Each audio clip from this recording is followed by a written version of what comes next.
All right. Well, basically, this comes back to about 8 or 9 years old. After my father went from Bendix to JPL, and then from JPL on to Lockheed Skunk Works, he was basically an operational analysis, and he was in the Navy as a lieutenant junior grade. He was on the USS Forrestal when it blew up in '68. He at Lockheed he basically worked on a lot of black ops projects, a lot of stealth aircraft and stuff. And as best as I can assemble it, is he was brought into the CIA having to report to multiple departments in the brief, and that eventually led to his involvement in the CIA, and that's what basically led to my involvement as a father-son thing. People will say, or say, you were CIA at age 13, 12, 13, 14, and yeah, very much so, and it's not uncommon. It would very much surprise a lot of people that it is more common than they would even believe. And so, anyways, I was actually in the program really honestly before I knew it. It's I never even age 30, age 40, I didn't regard myself as title like that. That those titles were really had no meaning, honestly. I worked in the program, and I worked in the intel community, and that was my, when you came across somebody, you basically just fell in line and figured out what was going on. It was kind of just a conglomerate of a group effort. It's not as regulated as people think, which makes it so hard to trace.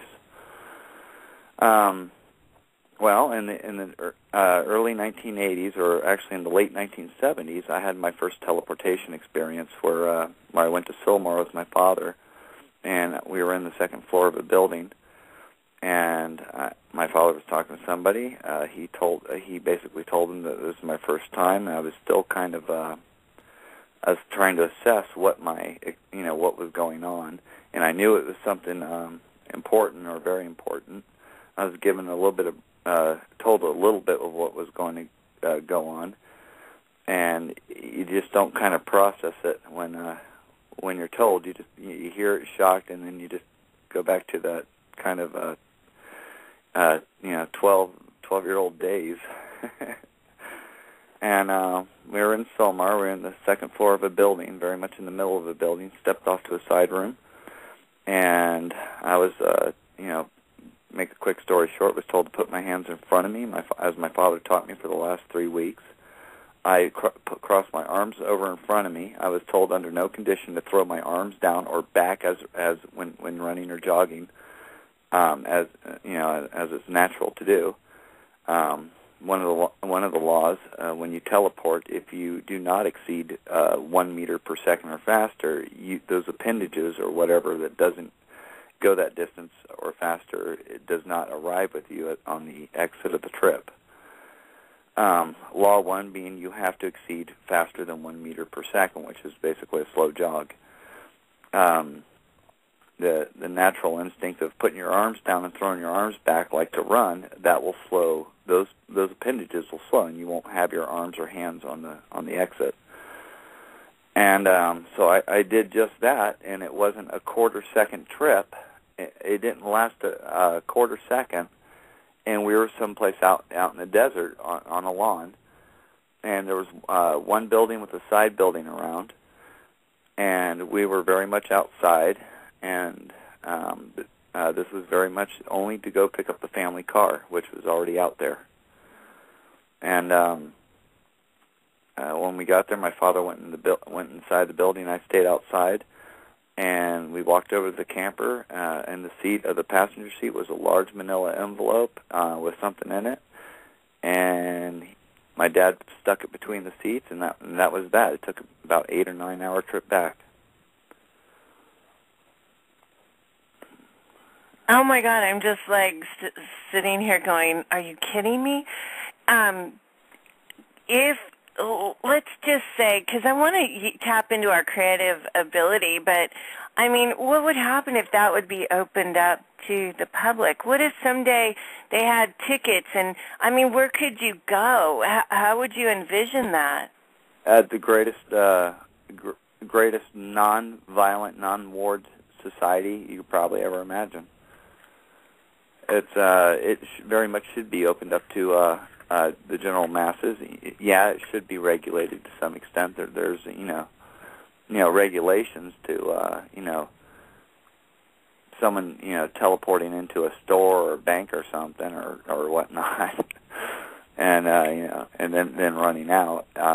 There's certain things about it, but I think it's absolutely the greatest thing in the world, and it absolutely should be, and it's far time okay. to do that. I'm not an engineer or an electrical brain at all. I can't compute. But if we have an entrance, are the exits that we could transport into? Is that something that you have to create? You have to build? Do you have? I mean, what would that look like?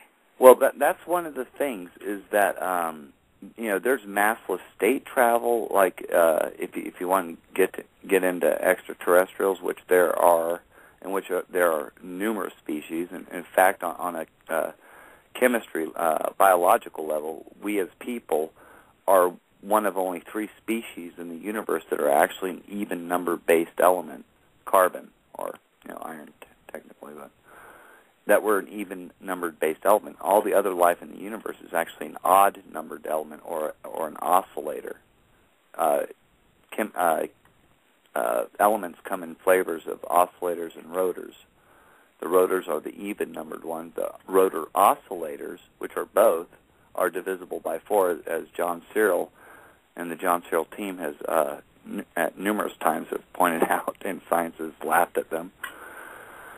But that's basically the basic elemental law of chemistry. Okay, so what about, like, if you wanted to have a portal, like, let's say you're at Disneyland and you want to have a portal put in, is it something that you'd have to build? Is it something scientific that you'd have to, I mean, how does that work? Oh, yes. Basically, all the technology of teleportation is a time-traveled or a time-travel type technology, is a time-traveling technology. All teleporters have basically by law have to have a gravity generator or a gravity generator type thing, action to them. They propagate on a gravity wave. Gravity is a wave, and it's a millimeter wave. It propagates, and its propagation, it propagates instantly. So from here to 1 million light years away, gravity would get there pretty much instantly. When you try to create time, which you have to do in that type of time travel technology, even when you're doing, like, say, real time or teleportation, or in this timeline, you have to make 3 different instances or points of reference of time. So your first one would actually be a gravity generator, which propagates instantly. Your second one would, say, by taking emissions of, say, bismuth or as John Searle would say, those things that happen over element 60 and higher, say emissions off of bismuth, what you would do, you would kind of do a scalar thing where you would take from a 4th dimension or time domain, you'd create our energy, you'd take pure energy from that time domain and make it become mass, which is an energy to mass event, which is what we term as creation. The in between of that function, you could say make the neutrinos or that are emitting from the bismuth, you could make them become or have mass, and make them become mass and slow them down, and that would give your second instance or point of reference of time. There's also the third instance is actually the teleportee. That's actually the third instance or point of reference of time. And when you make time, you have to create time. And as silly and as basic as it sounds, it actually means a lot more than how it sounds. Okay, you have to break this down, because I'm a chick that, I just plug stuff in. So is there like a device that you have to jump through? Is it a wall? Do you create a black hole? Do you take a clock with you to create more time? How does this work? All right. Actually, yes. A gravity generator is more or less a black hole. It's as Jason Berbelli would say.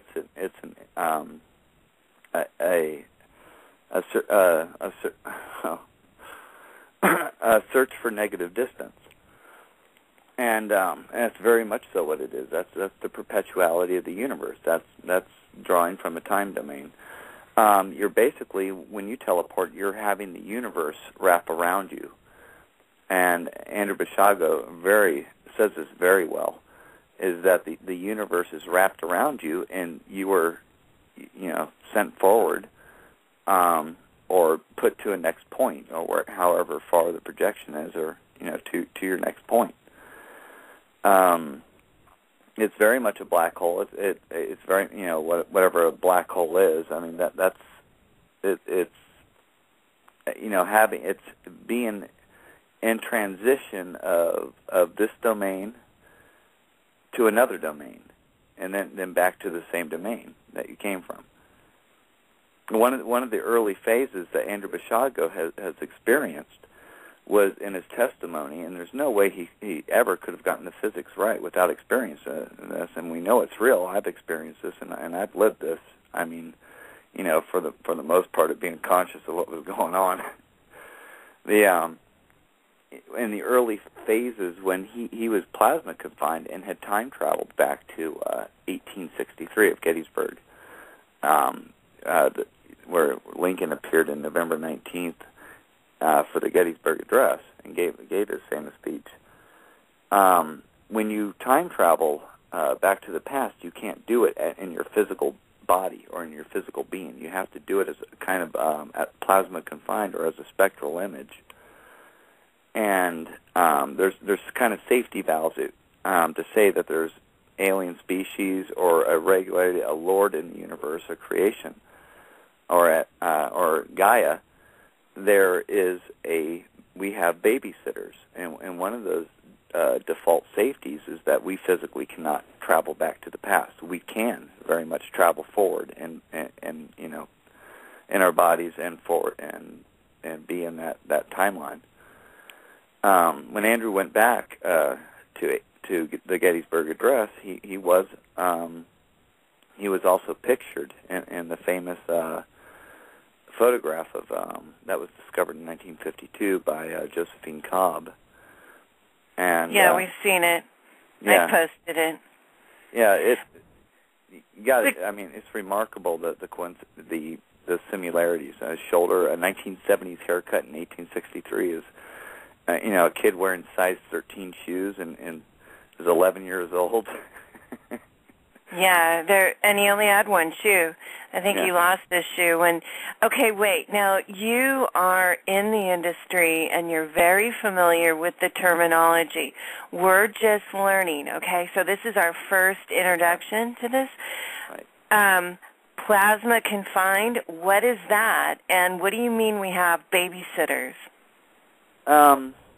Plasma, the best way I can explain being plasma confined is that your entity or yourself, your spirit, and all your makeup of that is being that everything is a wave, you're just converted more into a wave. So, whether you're a massless state or whatnot, you're physically, you're there, but you're physically not there. When Andrew is there, if somebody grabbed his hand, he would be pulled along. If somebody shot at him or shot at whomever was there, the bullet would pass through them. Oh, I get. So they would almost be like a hologram image. Right. The hologram would not exceed the expectations of the person. and the comfort level. It's also a built-in safety. There's a certain amount of negative energy or something that doesn't translate, which when Andrew Basiago was sent back and why they were using children was because adults, being plasma confined to that period, very limited adults, could travel back that way without collapsing the field. Adults, unless they knew how to detach, like children naturally are, they would collapse the field. Their expectations or whatever present would collapse that field. Their belief system. Or whatever experience, their flexibility. If they could believe or be there, then they could be there. Yeah, because what I'm finding out about the higher consciousness and actually being able to manifest what you want, one of the key ingredients is you have to believe. I mean, you have to believe it with your fiber, and then it manifests. That's right. And so that's a big key. All right, what do you mean we have babysitters? Explain that. Well, getting back to the other species in the universe, there are very much grays. I know this for a fact. I lived that and have a very good friend who, not to throw your listeners off, but is a gray. I grew up with this gray. Before I really knew that was a gray. Did they look like a gray? Yeah, when you could focus on it, yeah. I mean, he was a gray. One of the considerations, he was, although, even though I've never said anything, and this would kind of raise question to what I'm saying, Sam got taller. And, it's my limitations that I translate it like that, and I'm just going to leave it at that. But one of the things that my father did before he was completely elated for about 2 hours and then completely flipped out. One of the things and one of the questions that people asked is, how did my father meet a gray? Is because I introduced him to him, and that was outside. And it was just very weird. I mean, it just kind of the sensation like, let's go inside, and I'm sure I was zoned out, but it was typical as a kid. And we walked inside, and I sat down. I knew what was coming, and I said, we can do this, here, And I showed my dad, Sam. And he was, kind of like almost upset at first, and then was very happy, and I could see there was a kind of an action going on, like hands waving, but not, and I really can't make that out what that was. But my dad was happy, and then he just went completely nuts. We went in the garage, not nuts, but he's saying that he couldn't be around them right now, especially for, with what he's doing and where he's working. And he kind of nudged me, and I knew what that meant, and so we kept it proper. And okay, wait, now, you're just like adding so many more questions. We'll come back to the gray. Leave that there. Right. What I want to know is, let's go back to the black hole. No, you have to have a generator for the black hole. Yeah. And then when you exit, what do you exit out of? Is it another black hole? Does something open up into the past? Everything kind of translates by, as it's said by Andrew Basiago, the universe is a multiverse. Past, present, and future are happening simultaneously and just on separate, and there's different types of variations of that. Certain kind of like sliders, where there's certain, where the laws are just slightly different socially and otherwise. Well, not so much otherwise, but socially, anyways. And or certain circumstances that certain different things that people lived and sidelined and whatnot. And but when you teleport, one of the things was I figured out is that when we teleported, that there had to have been another teleporter in the lawn, it seems that, as it adds up, is that we all teleported to pretty much the same location on angle to the building. So there was a teleporter in the ground at that building, and that was the receiving point. And wait. So there has to be a receiver on the other end that can allow you to come into that time frame? Yeah, during that time, I don't know if that very much that technology. I've heard of technology that they don't require. You know, if you're a teleport on the other end, there's different forms of travel, and it gets into the massless state type travel to where you don't really require a teleporter on the other end, to where you can just be converted and and sent and placed someplace. One of the things about Andrew's testimony that's very interesting is quantum entanglement. Is when he teleported, he had an instant where he teleported out of New Jersey and went across the desert, traversed a couple thousand miles, or 1/12 of the diameter of the Earth. When you teleport, spin angle stays the same. So if you hold your hand out in front of you as a spin angle, like horizontal, it'll stay horizontal over that distance, even though the Earth is curved, and you would be, say, leaning back or leaning far forward. And that was in his testimony. There's no way, for anyone that needs it, there's no way he could have known that. Unless he did it. Yeah, he's very much, very, very credible. I mean, he's lived this without a doubt. I mean, there's no doubt. Yeah, Andy's a friend of mine, just so you know. Yes. So it's okay. You don't have to sell us on Andy. He's been on my show several times. He's a lovely man.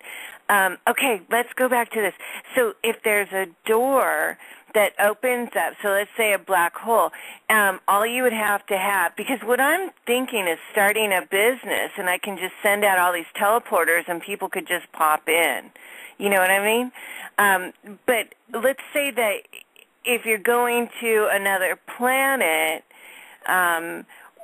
wouldn't you, I mean, you don't want to just pop in there because you don't know if somebody's going to be there to kill you, or, you know what I mean? Would it be safe? Yeah, exactly. And in some cases, no, it's not. But when you walk out of one of those things, okay, so you're walking out, are you now a hologram? No.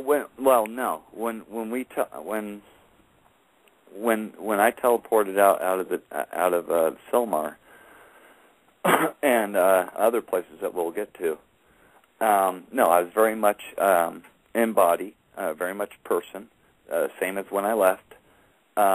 Very vulnerable to all sorts of things, and very much in person. So it's only the past that you become a hologram. Yeah. Or you can just sit in a hologram and observe events and timelines and whatnot. But that's not fun. No, not unless you're seeing Congress or Senate actually do something moral and good for the world. Sorry. Yeah, we won't go there.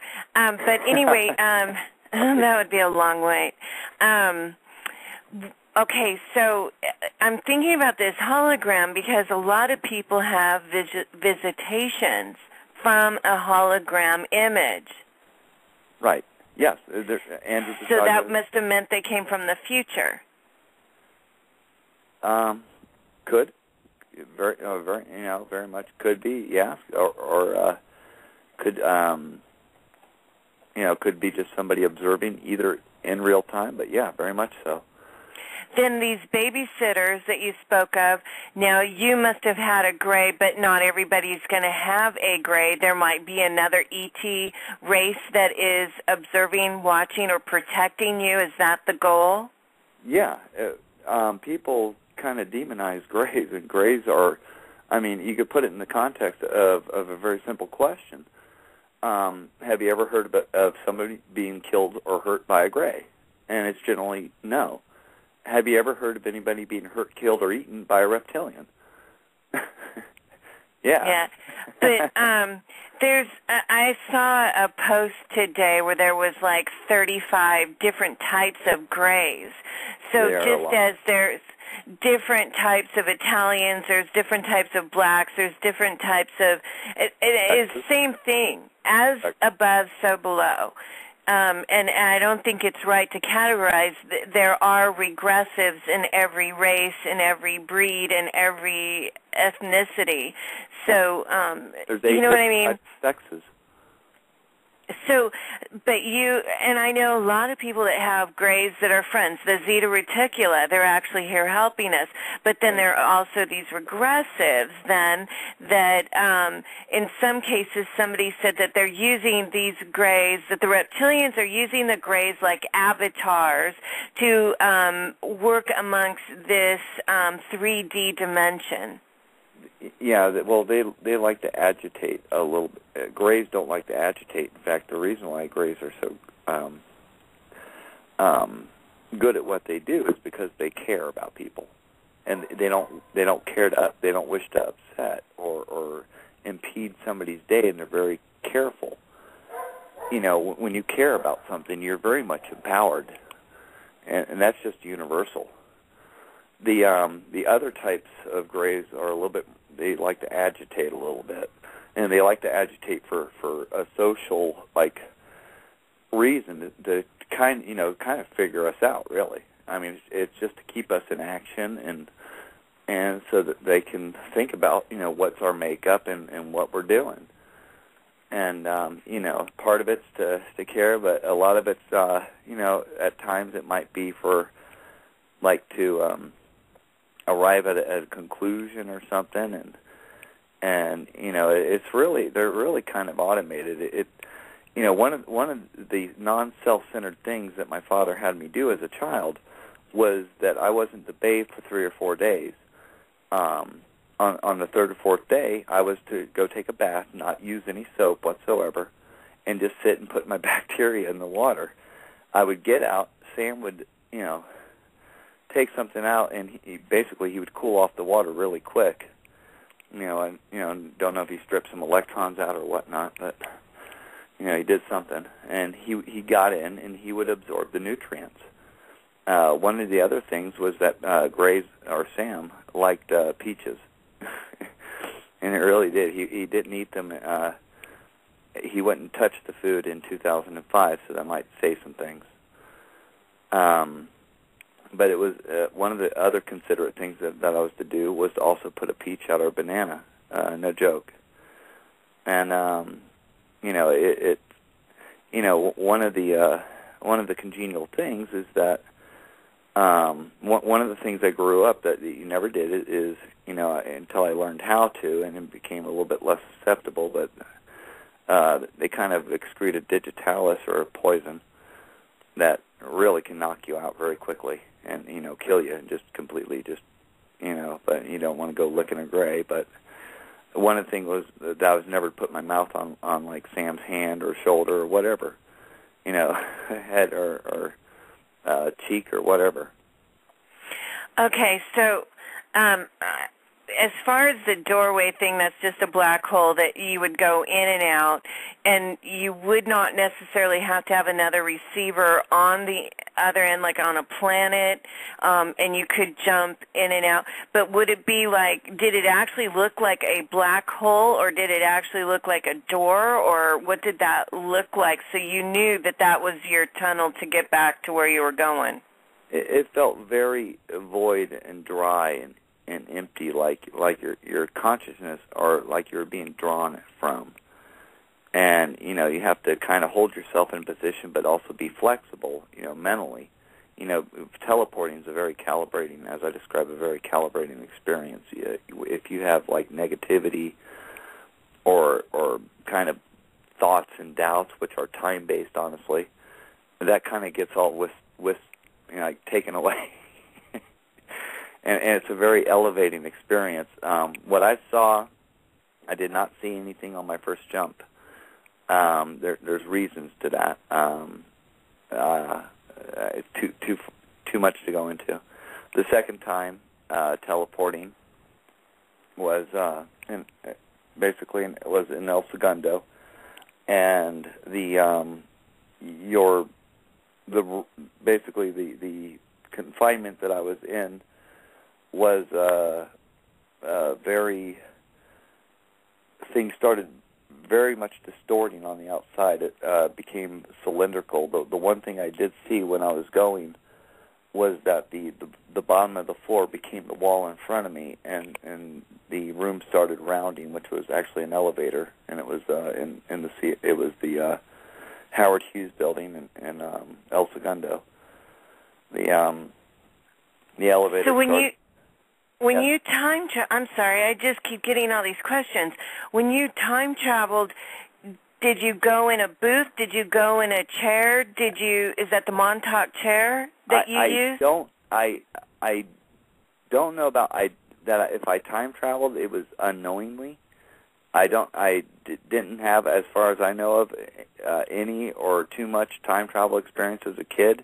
There's a couple things that's been proposed that we were visiting a past Mars on some occasions, and I think this was based on the military actions that were going on at the time, so locations couldn't be jumped to.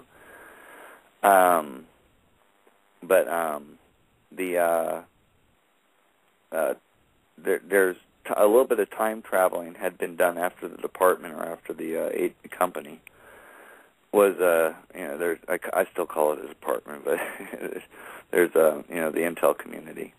So was it in a chair? No, it is. I've heard of people standing in the booth. Never got to do that. I have gone through teleporters that are up against the wall. That was my first experience. Second. Okay, we've never done it before. Describe it for us. I mean, how would we know that we were looking at a teleporter? What would that look like? It would look wavy, and it would have a pinkish bluish hue to it, and it would be basically it would look like almost a translucent wall, not completely translucent, but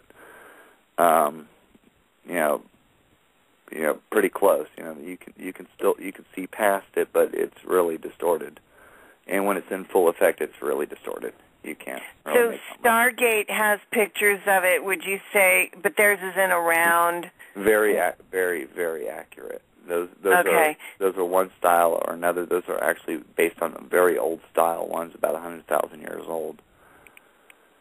Okay. So, and then when you go through this, what did you feel like when you were going through it? Was your hair on fire? Did you get hungry? I mean, what did you experience just walking through that? No. I want to go with you. Teach us. One of the instincts, and Andy talked about holding his breath and stuff, that was one of my instincts, except for when I was in the elevator. It wasn't going to be possible. When the teleportation,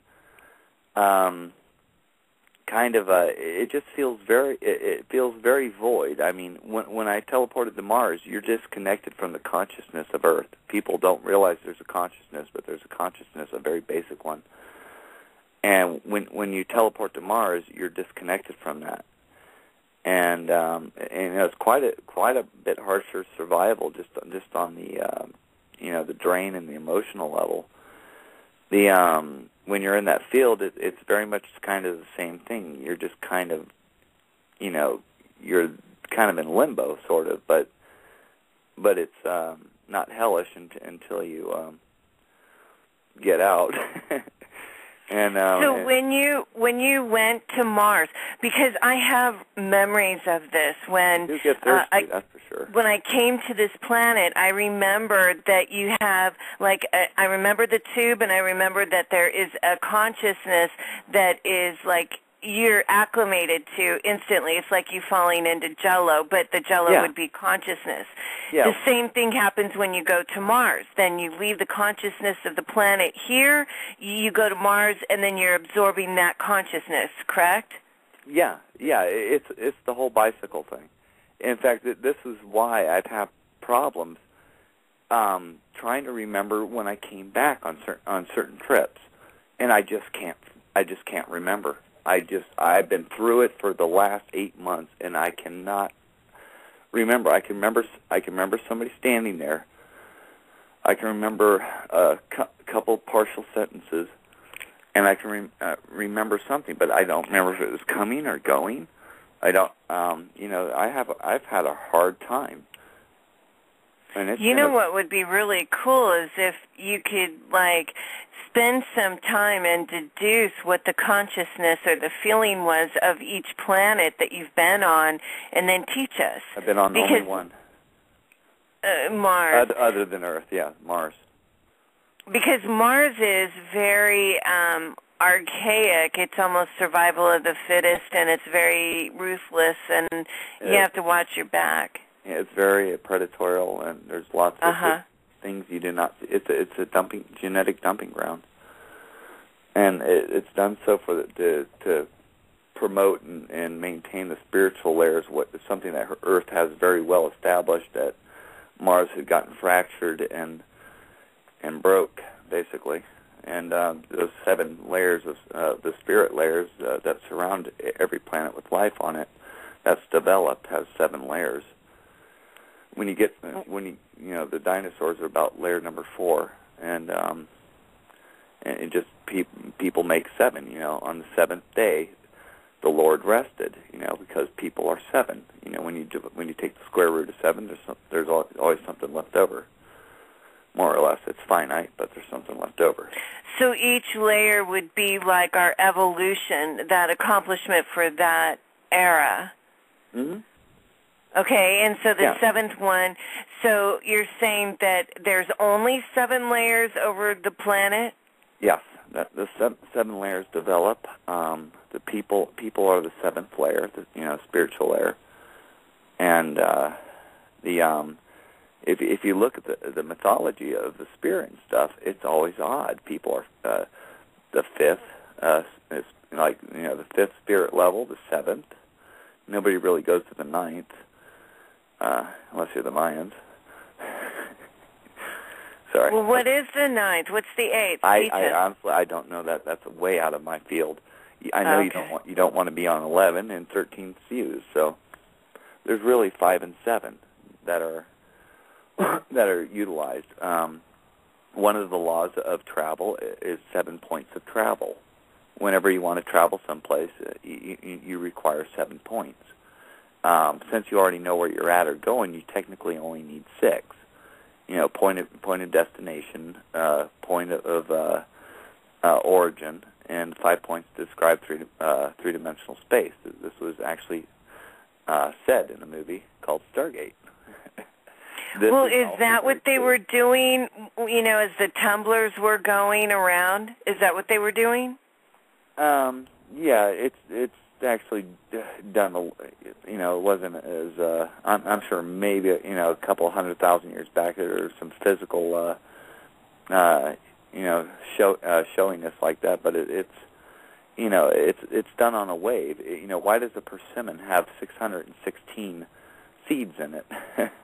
It's because it's done on a Fibonacci wave. Everything is a wave. Everything, all matter is a wave.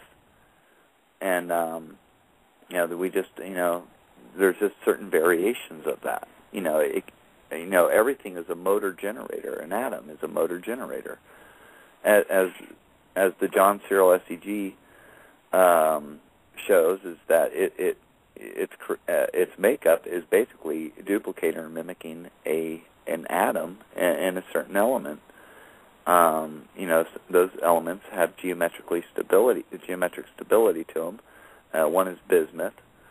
John Searle uses neodymium, and it very much could have a bismuth dielectric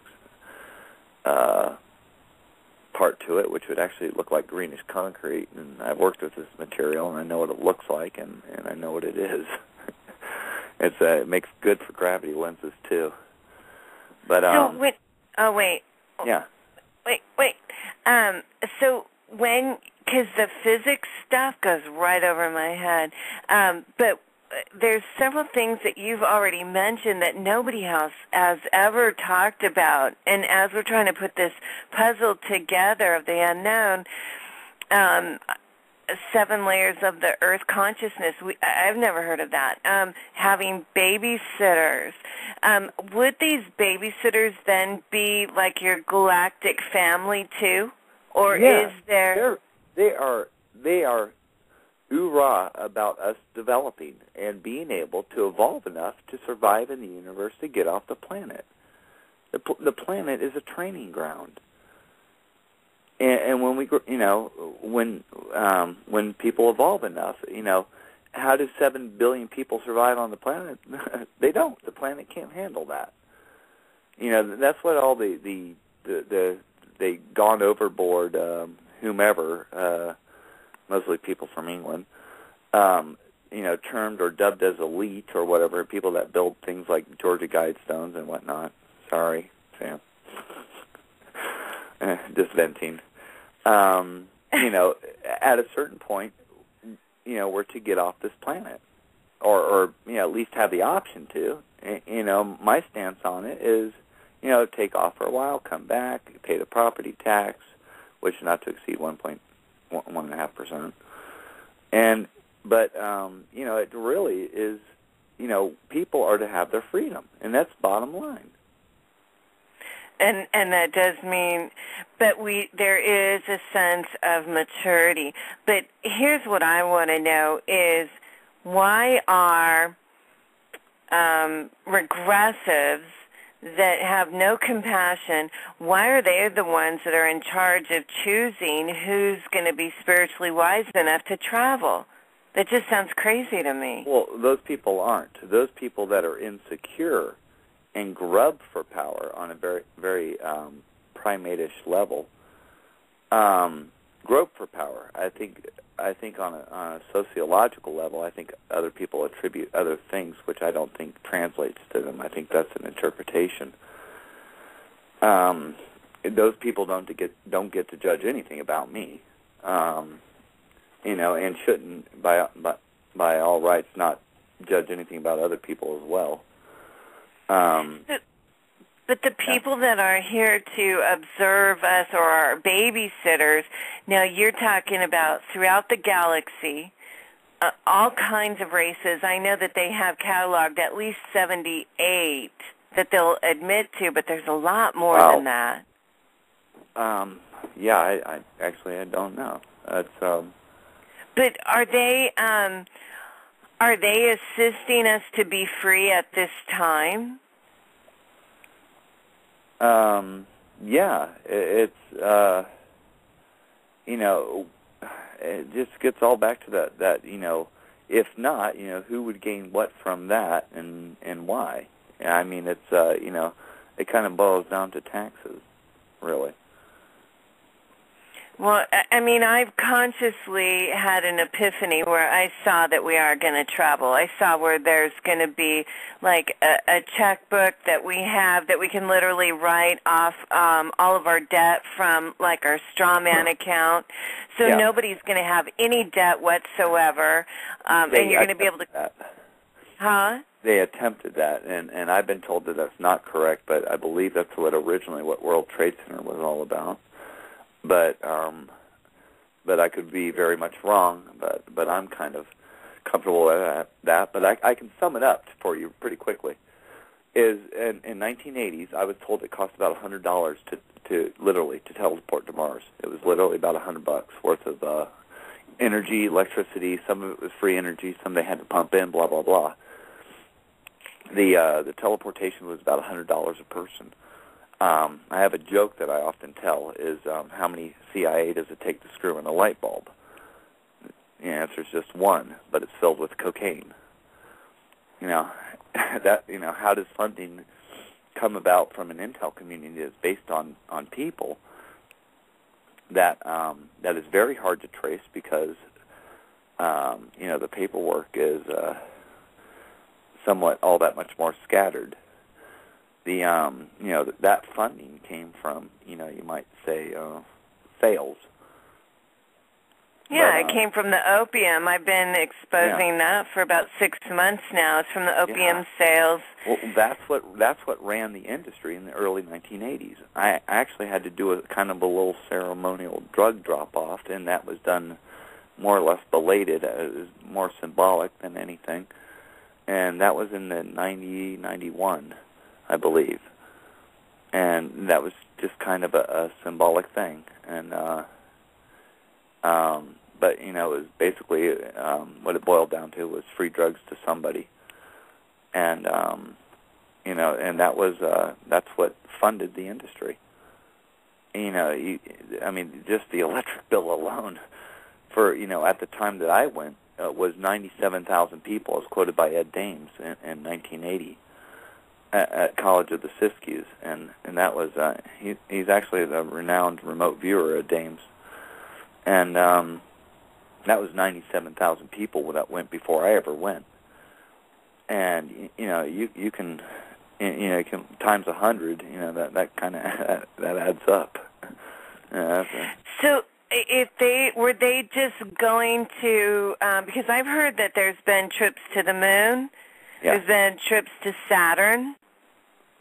Yeah, trips to Mars, like Edgar Mitchell had said in his interview twice in the same interview that Buzz Aldrin wants to go back to Mars because Buzz Aldrin has been to Mars. And quite a few people have been to Mars. And you said something really curious in one of your interviews. You said that you were supposed to go, be seen, so you could be counted. Can you explain that? Yes, and all, I learned to stop asking that question growing up. It was never important to ask that question. It was just to be there because you're there, and that was it. And that was the answer I always got. What was the reason for us going? Just to be there. Go do your homework. That was the answer I got, and that's that's completely acceptable. In fact, it very much turned out to be just that. It was to stay there until you were seen by either a reptilian or by a gray and counted. And the whole idea was because the grays, being that we were teleporting and doing all sorts of things and going to other planets, which we weren't really allowed to do because that wasn't in our timeline, they said, well, then you have to, follow your own rules and not do it as military. You had to be civilian. And so we traveled as civilians, and as a colonization program, we had to have a certain body count on Mars to be considered a colony by our own definitions and by our own rules. And the Greys enforced that, and that made the government upset. But the government had to comply, and the story goes time about 1976 or so when I guess they saw a timeline or something, but something.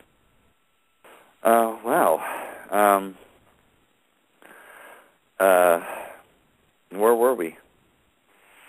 Well, being counted, and I think that's odd that it seems like we needed representation, or the humans need to be represented on Mars. And I've heard that some of the abductions, even some of the people that were in the planes from the Twin Towers 9/11, that those planes were actually directed somewhere else, and the people were taken to Mars to colonize there. I would agree with that. That either some people were just teleported and said, "Look, you're part of this thing, whether you know it or not." Your family will be teleported or sent there to visit periodically or whatnot. That is definitely not out of the question. I don't want to jump it too much into that. If so, those people have their lives. They have their thing going and stuff. I don't talk about certain people in the industry because they're still in the field. Yeah, I don't want to put anybody in danger. There's so much more to explore that I don't want any confrontation. I really don't. Yeah. That's not out of the question. It's also not out of the question when they say you wouldn't believe about Air Force One to the extent And the President of the United States is very familiar with teleportation, as he was one of the people, Barack H. Obama was one of the students in my Mars training class in the early 1980s. And that kind of makes sense, though. I mean, if you're thinking about training somebody that's going to be running a country, it just makes good sense that they would be able to see what's on other planets. I don't see what the big problem would be with that. It just would make him more wiser, more grounded, and see what we don't want. Right. That's left to the people. I mean, you know, we're in a republic, and the republic should stand NDAA minus anything else. And you know that should be that's what the people are for. And you know, it's not unreasonable to say that like when the president went to go visit that lady, that he might not have been in Air Force One until it landed, as to say teleported in because certain days or certain safeties that it's just safer to teleport and not really be on the plane until needed. Oh, that would be smart, wouldn't it? That would be very realistically accurate. So there would be a black hole on the plane. A gravity generator, a teleporter, yes. It's once again, it's all a time travel based technology, and all that technology requires to have a gravity generator in it. You know, basically. How much do those run? Everybody's going to get one. Industrial is the lowest cost and price and highest quality of any on the market. So,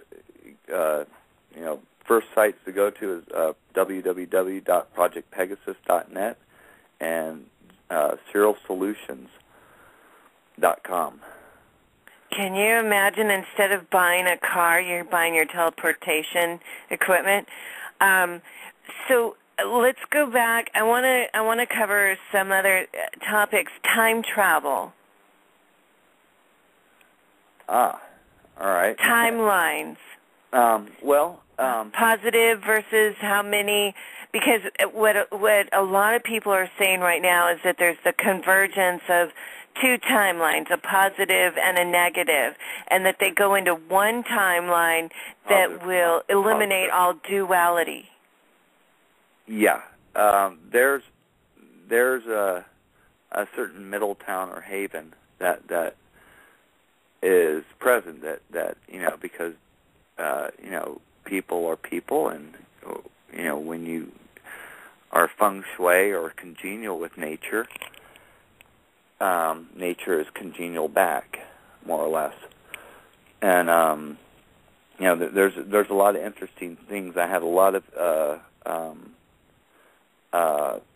hardship, a lot of kind of a slow, controlled kind of where's my handler mental breakdown, not mental breakdown, but a breakdown of taking inventory of experiences and what it meant and what I felt it meant. And one of the things that I did back in 2007 was based on an experience that was very real and very notable, was that I wrote about the Japan earthquake of 2011, and I wrote about that in 2007. In fact, you can see it on my Facebook. It's on my MySpace, and it's time-stamped as on my MySpace, July something 2007. And I wrote about the Japan earthquake that occurs in 2011 that wipes out the economy, that affects the nuclear reactors. I made reference to the 100-plus nuclear reactors that they have in Japan. Originally on that timeline, 33 of those reactors were to go up. I'm sure if companies like Halliburton and whomever had their way, I'm sure 33 would have gone up. Based on a little tsunami and stuff, what are the odds that 4 nuclear reactors go up in the same day in the orders of 1, 2, and 3, 4? Yeah. It's I wrote about that. And that was based. I wrote about what I saw in the paper when I got to my location.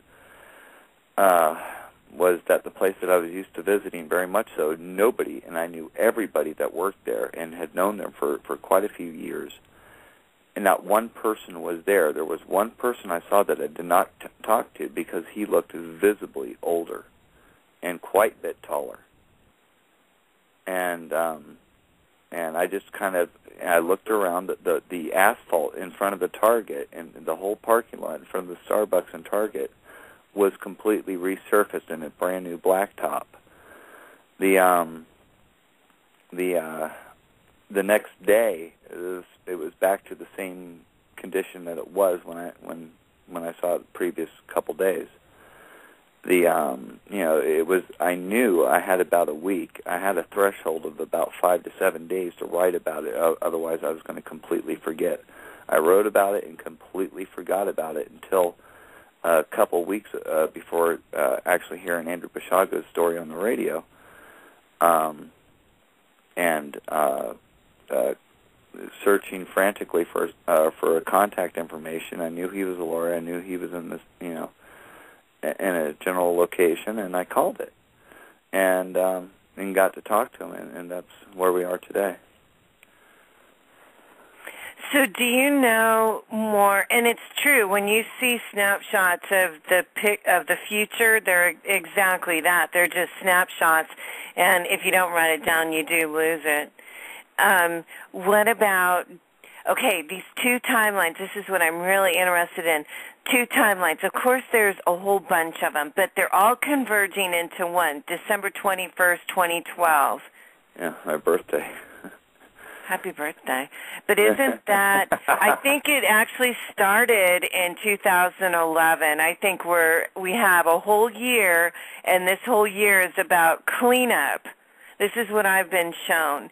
And then after 2012, it's like we go through a portal and we start creating our new world, that the restrictions are taken away.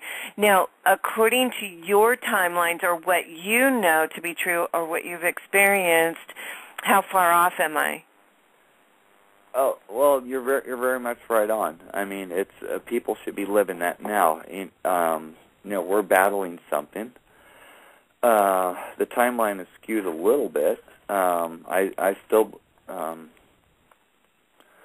maybe I can't say that. The timeline has skewed a little bit.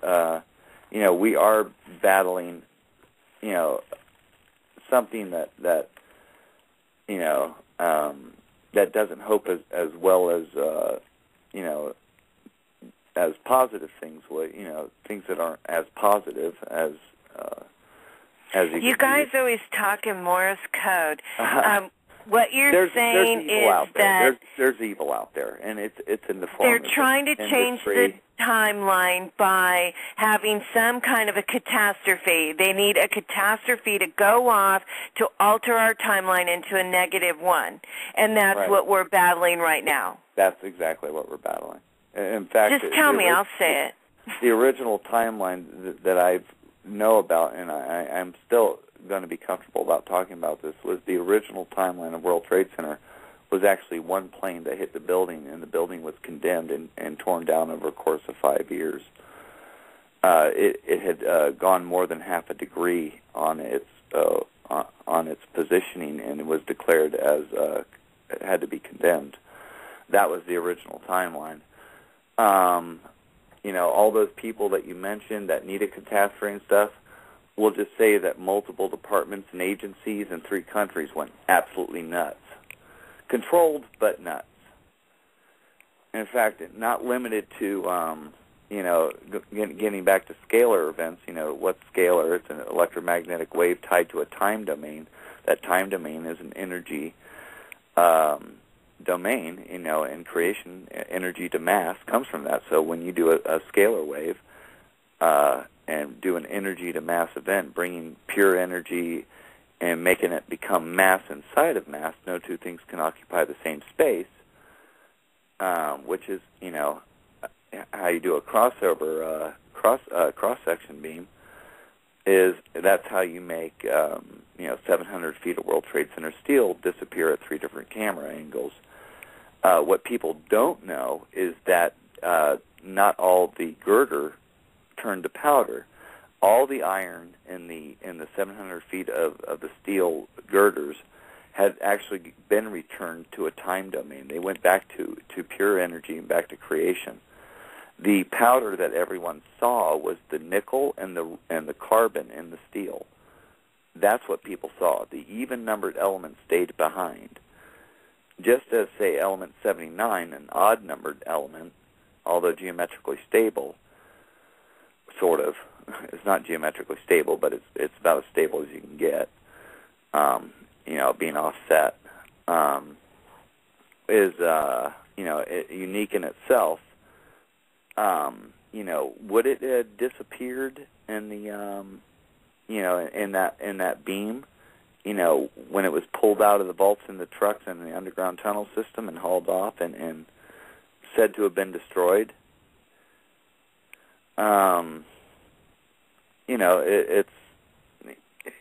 There was lots of different things. I've been figuring out that building, that whole building, was converted into a massless state, and based on other effects that other agencies or departments were doing, when it rematerialized, or not materialized, but when it transported back or de-energized from a higher energy state, it came back twisted, as you heard accounts of people saying that the other side of the building was facing the other side or the other direction. It came back different, came back twisted or Fibonacci'd. It got twisted around to where it was facing a different direction. Okay, now, you got me going now. So you're saying that somehow they teleported the Twin Towers. The department, what I think happened is if we have a few good departments left in the world, one tried, maybe to make it massless. If you convert it to, basically if it's massless, you can pass your hand through it, and everything in it is in a massless state, so it really can't be affected. What type of trick they tried to do, or maybe not kill as many people, or whatever they were doing, didn't quite go so right, and didn't happen the way as expected. Which is why probably somebody panicked, CIA, and popped the building early, which is why 100 firemen perished. My thoughts, my theory. Wow, that's really out there, kind of. I have heard from several different sources that somehow ETs were involved or aliens were involved with that Twin Tower, but it was to alter our timeline. That's what it was all about. It was a timeline that had to occur, as almost virtually everyone mutually agreed that was a focal point, a timeline that had to occur. The state of the nation, the political system, the monetary system, all that was known about that timeline was basically all came up to that focal point, and that was a known instance, and that timeline started deviating and falling apart, and a lot of us, and I can't discount myself, kept that timeline alive, but at the subconscious level. Nostradamus, he talked about that incident because in 98 or 97 I was telling my clients about it, that I had learned about it through some of the discussions of Nostradamus and the key words. I could put it together, and I knew that that's what he was talking about in 98. Yeah. I had a similar experience in '84 when it was on HBO, and I was fascinated with that.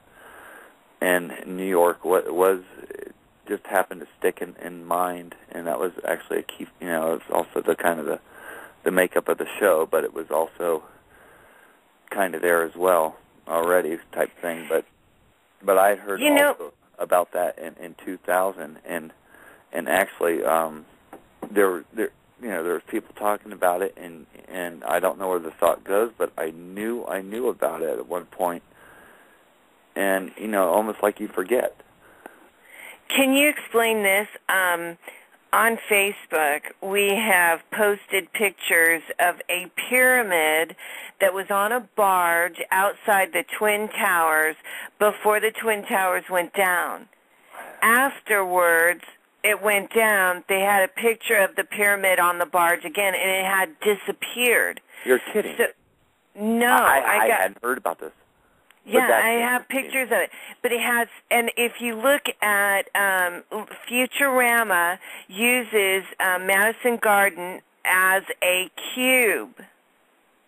Oh, a key focal. I think it's a point of reference. There's a scale, the scalar device that actually knocked down what World Trade Center is actually near the Philippines, and that's very interesting.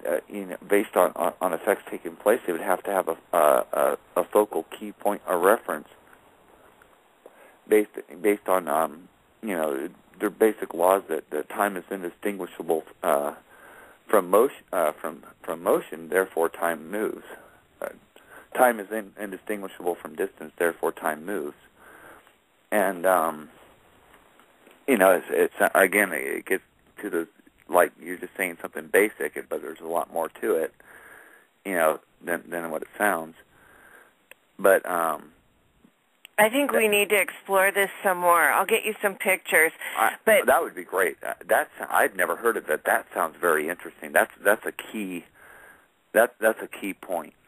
Honestly. Yeah, my Facebook family is probably listening to this show, so they're probably looking for it right now. But we had posted that several times, and it was a mystery. And I have brought that up to other people that had no clue as to what that meant, or they didn't even think it had some significance, but I know it does. Let me ask you this. Now, let's just say hypothetically that we have something going on where the Twin Towers are bleeped out and then bleeped back in and they twisted. Where does because they have a missile that is actually hitting the Twin Towers. You would know about this. Maybe the plane was coming in that way and it hit one of their teleporter, whatever, and that's how they got the plane out, was through a black hole, and then they substituted it with a missile? I don't Just know. Hypothetical. I would say, though, that if because the plane's changed. Yeah, it did. Air Force One has a gravity generator in it, and when you do some hologram stuff and pipe it through or waveguide it through gravity, you can, that's essentially what a hologram is. You can, Air Force One could turn into a either just completely full effect and just not be seen, period, or it can just look like another airliner. And there are some things that aircraft can do that those in the industry tout about and that people just wouldn't believe. And if you want, I can give your listeners the coordinates to that scalar device that's 300 miles long, and that's 100 kilometers deep, and that's a key word, more to point, 106 kilometers. How about if you send it to me afterwards and we'll put it on the video? Fantastic. And they can look. Because I think that this is what I really wanted to achieve with the show, is to break open people's consciousness and start thinking beyond what we know, our prison planet. Because there's other things going on. And I think it's important that we expand our thinking process, because in order for us to evolve and get to the next plateau where we need to do, we really need to start stretching our consciousness and thinking of things that we normally wouldn't think about. Yeah, we could touch on the Mars experience. Yeah, because I have people all the time asking, well, what does a reptilian look like? I do know that there are different looking reptilians, different colors, different sizes, different markings, and there's also the snake-looking ones. I actually have a picture of that somewhere where it looks, it's like a snake with two legs. There's a more docile, smoother-bodied skin type that's more docile. That's pretty receptive to understanding. Different emotional states and stuff. There a lot of reptilians are very dynamic and functional. But this one had a wider mouth, and I saw a depiction of that. And I'm not going to go into the event. I was very, very, very young and witnessed something horrific. But no, we don't need to know. No, and but the depiction of the whole style, the mouth, the body, was absolutely identical. And and that was surprising. So I mean, you got to give a lot of credit to the different types of species and different types of races of reptilians that you commonly or that you see on the internet. Some aren't, but I think I've seen your post before, and I think I know which ones you're referring to. Well, I've actually seen there's one on the moon. I know that he's a really dark red one, very intelligent. And just like we will specialize, like let's say that you do radio technology, you're going to have a lot of knowledge in that area. And I think that as humans, we're so diverse that we have a little bit of everything, but there's not an expanded into one area. But when you look at the reptilians or the grays, they seem to have more of a tunnel vision, if you will, but that tunnel's very long. So they tend to be extremely brilliant because they know so much about genetics, or they know about teleportation, or they know about technology. Oh, yes. They've been shown a lot of things. I mean, there's a controversy, the chicken egg thing, and they were basically, just as we were being shown, they were shown at one time.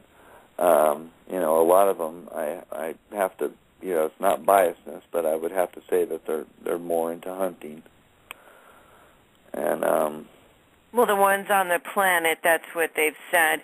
But there are some that are actually assisting to help us, too. So I think that it's important for people to be on their toes, but don't be discriminating. Right, very much so. I'm sorry to go so low frequency on you. That's all right. Just follow me.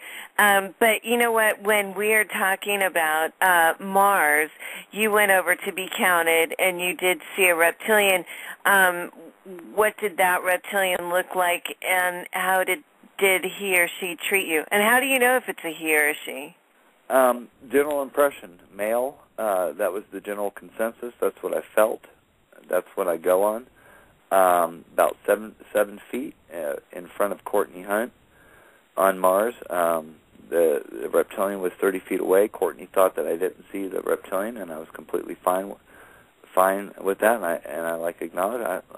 He looked at me stern. I'm like, I saw him, and I didn't know how to label or what to call, honestly. And that kind of hesitation, kind of led to like a kind of a social discomfort with me that long lingered, and that I was being aware, and I was also practicing other certain types of awareness levels that was being taught to me, and that was actually through Ed Dames and mostly my father. But that was, I was told, during that training, I was told to look to Ed Dames for those instructions, and this really led to an absence of, had really led to a kind of running on autopilot, which I was to do.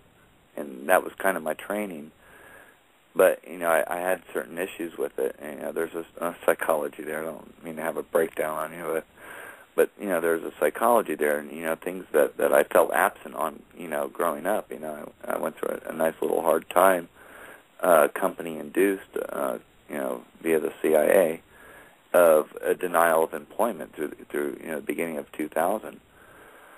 And one of the things that you can always count on the company to do, or the community, is if you are coming up on an impending divorce, you either be the initiator, or they, of course, will make things 20 times as bad and put obstacles in your pathway to. One of the automated functions that they have is, if your life is going to be miserable, they're going to make it more miserable. And that is to see, like, if you're going to talk, let's see if he talks. And I was actually the most solid person to not ever, and that was just something I didn't do. It was the overboardness of that really has perpetuated me to, or has been my prime mover to come forward. But don't you think that it's also the energies, because these new violent energies coming in have a high frequency? They're really breaking through that glass ceiling of consciousness, but also that prison. But I'm noticing, and I predicted that this was going to happen a year ago, that the whistleblowers now are going to have the consciousness to come forward and talk about this stuff. And I just don't think that the CIA is going to give two craps, because they're going to do it too. Yeah. It's like everybody's tired of that old negative Luciferian, and I don't even want to label it as Luciferian. It's just, it's negative. It doesn't go anywhere. It's bass-ackwards. Yeah, even those are finally catching on. There's an absolute beauty, and the higher, being a higher frequency and functioning and being spiritually elevated above all that stuff. And the beauty about, and the beauty of this time is that we get different phases of cross-references of certain type of sidelines of those frequencies. And there's a whole new consciousness, just coming into play. And, and those that try to hide, that try to keep people down, from spiritually developing, it's just not within their grasp anymore. They even know that they have to let go, and people are to develop, and there's a higher level of functioning. There's being less bodied, as I learned the phrase growing up, not being so much in body, being elevated. I spoke earlier about teleportation. It's a very calibrating. If you're elevated, you're going to be more elevated. People really should teleport. I'm trying to get you to get me a generator, because I'm going to have one, a business, and do it, so maybe you can come and help me. But I would like to take just a moment to sidestep this a little bit. I want people to realize that people like Brett and Bill Wood and Dave Corso and Aaron McCollum, we've had a lot, Duncan O'Finian, we've had a lot of people that have broken out of this paradigm, and their experiences, Andrew Bashago's another one, they've had these experiences that were very interesting but also traumatizing, and they, too, are getting higher consciousness. And as they're coming out, like Brett is doing tonight, you can hear it in his voice where there's some confliction, and that's because he's still fighting that old paradigm, but he knows he wants to move into the new one. So as we move forward this year, there are going to be more people, and I want you to please be compassionate and wise to what these people are trying to offer us as they, too, try to grow and get their footholding into more of a 5D thinking, because it's going to be harder on them. And coming forward and blasting this out to everybody, it's kind of like hanging your dirty underwear at times, and then they have to go back and regroup and put it all together. So please be compassionate and patient as they get their bearings. Okay, Brett? Got it. Yeah.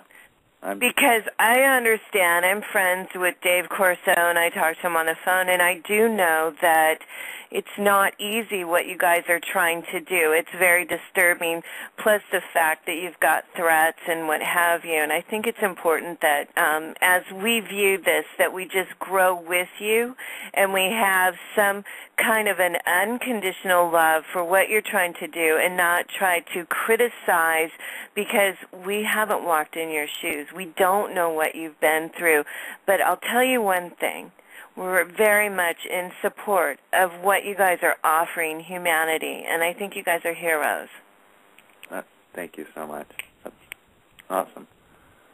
Yeah, I wish I could just give you a pill that would make it easy, but I know it's not going to be. But if you feel comfortable, I'd like to have you come back next Sunday, and we could go into a little bit more detail because you've talked about so many things that I'd really like to dive more into, like the babysitters and the grays, if that's okay with you. That'd be great. That would be great. Now, I probably have about 5 minutes left. What would you like to leave the audience with? Well, there's important websites. Can I plug websites? Absolutely. You plug whatever you need. There's a whole team of people. Andrew Bishaga's team on Mars Anomaly Research Society, looking at the Mars images, and there's some great people. Ross Curley, that is the chief analysis for those photos. People can go to projectpegasus.net, projectmars.net. That's Andrew Bishaga's site. Those are some incredible detailed documentation of life experience. And there's Ready for the Shift, run by Greg and Wendy Zangari, .com, readyfortheshift.com. If you want, you can. I have a few articles on my. You can visit me on Facebook. Look up William Stillings. You read the articles I used to have on MySpace that talked about the asteroid and the Japan earthquake of 2011, and quite a few other things. I talk about gravity generators, the Dropa stones in China that were discovered, the 728 stones. Those were the remnants of a gravity generator. Now, that's a 10,000-year-old John Searle SEG generator. 728 stones, all weighing exactly the same thing, or it's basically the sets that did, weighed like down to the 10th decimal. The kind of specifications that we can't even get nowadays. You might say it was down to 2 atoms. We're going to talk about that next week. Because I also want to talk about Giza, because I think you have some information about Giza too. That'd be great. Okay, we'll go into that. And then there's some information on the chemtrails, which I study that all the time, too, so we can bring that up. And I am going to have a video. My webmaster, Enid, does a flash video that she will take this show, and we will take some of the links that you give us and put it up on the video so people will have it and be able to get a hold of you and ask questions.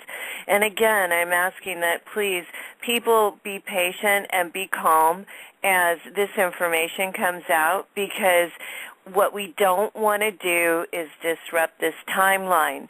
And being loving, being supportive, being helpful to other people is going to make other people happy, which is going to raise our timeline even better, into a better position. So it's really important that we offer that to one another.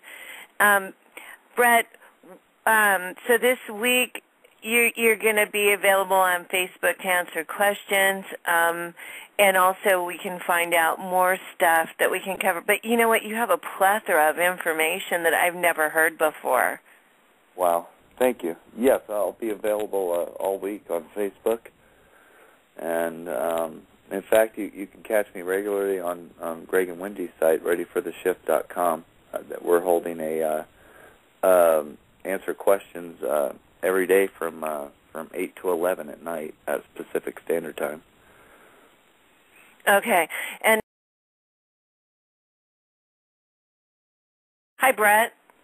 Hi, Sam. How are you, Miss Muggsy? Good.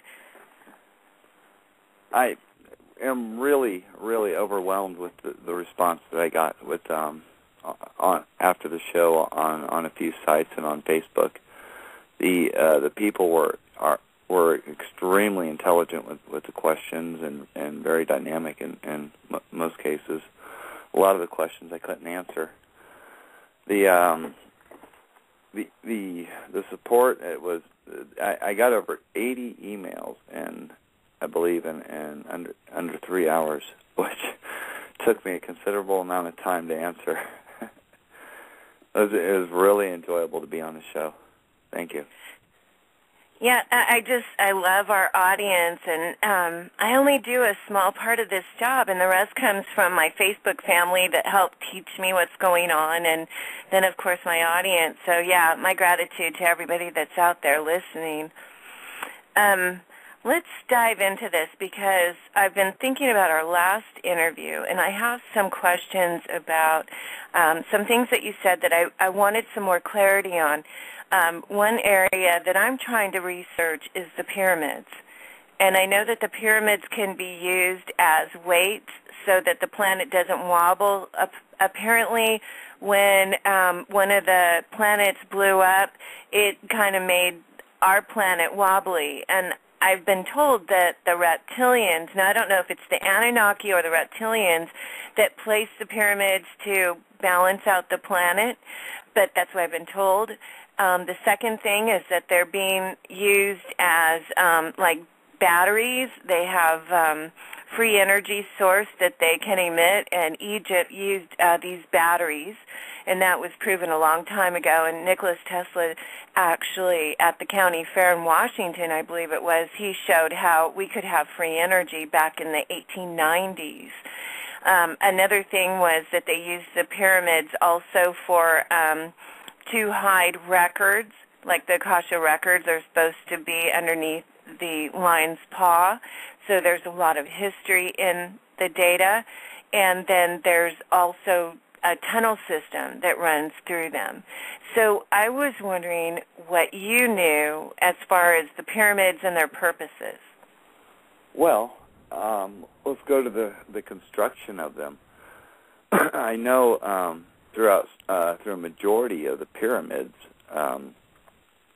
back, in the Mideast and a few other places, that the middle or the top stones, the ones that were said to be a very advanced form of poured concrete, in some cases, but the ones that were not, the stones were made equally, like they were cut and made to be on mass. It was said that they had to use a certain type of stone, a very uniform stone, and that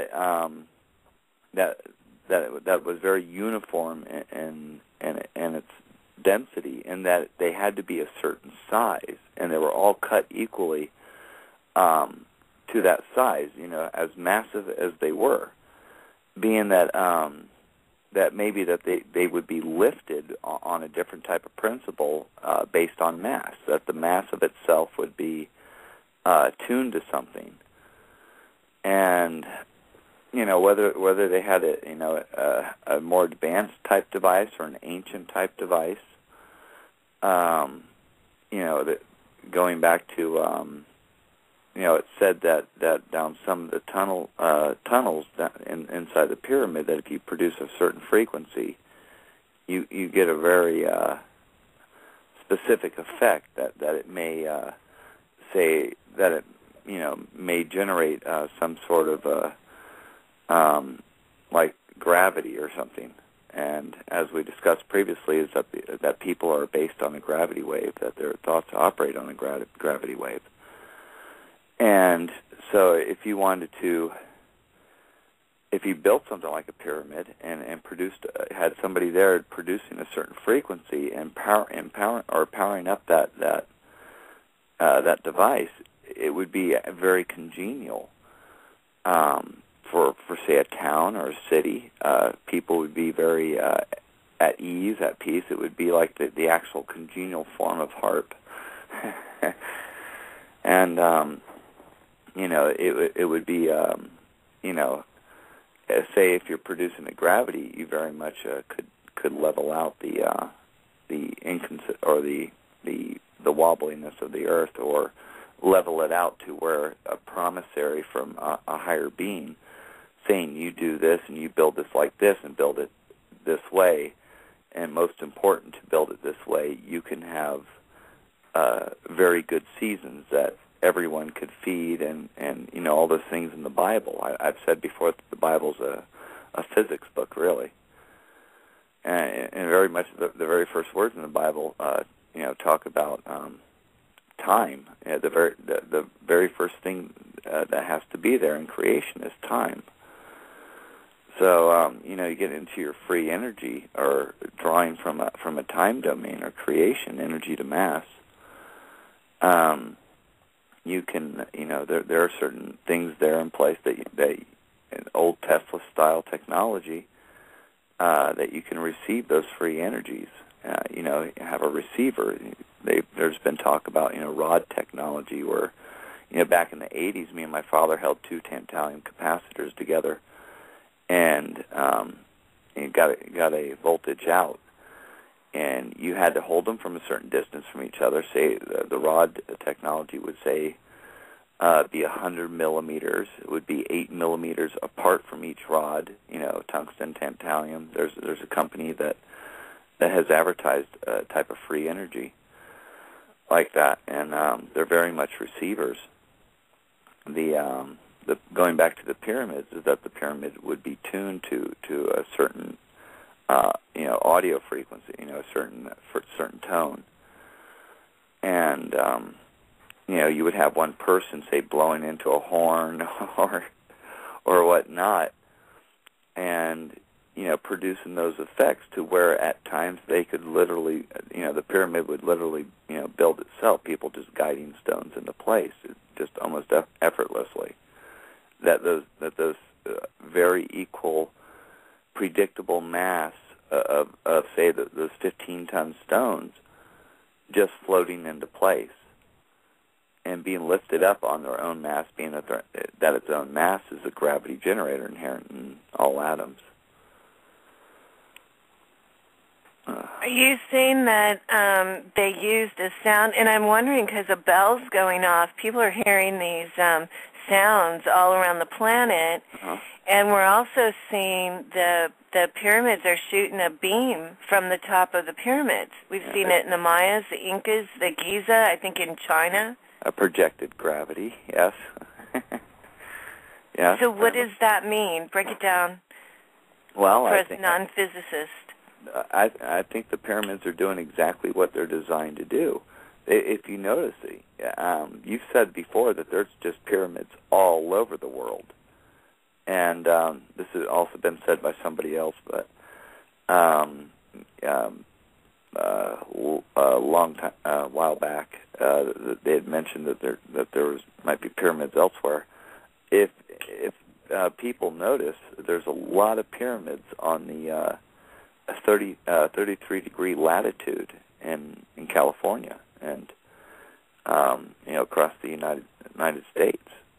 There's quite a few in China, 33-degree latitude, and that very much falls. At least for me, it falls very much in line with exactly what you were saying. Is that somebody receives some instructions and builds something to level out the earth, to have more predictable seasons. The main force being food, and these pyramids are literally just being discovered, in the ocean. It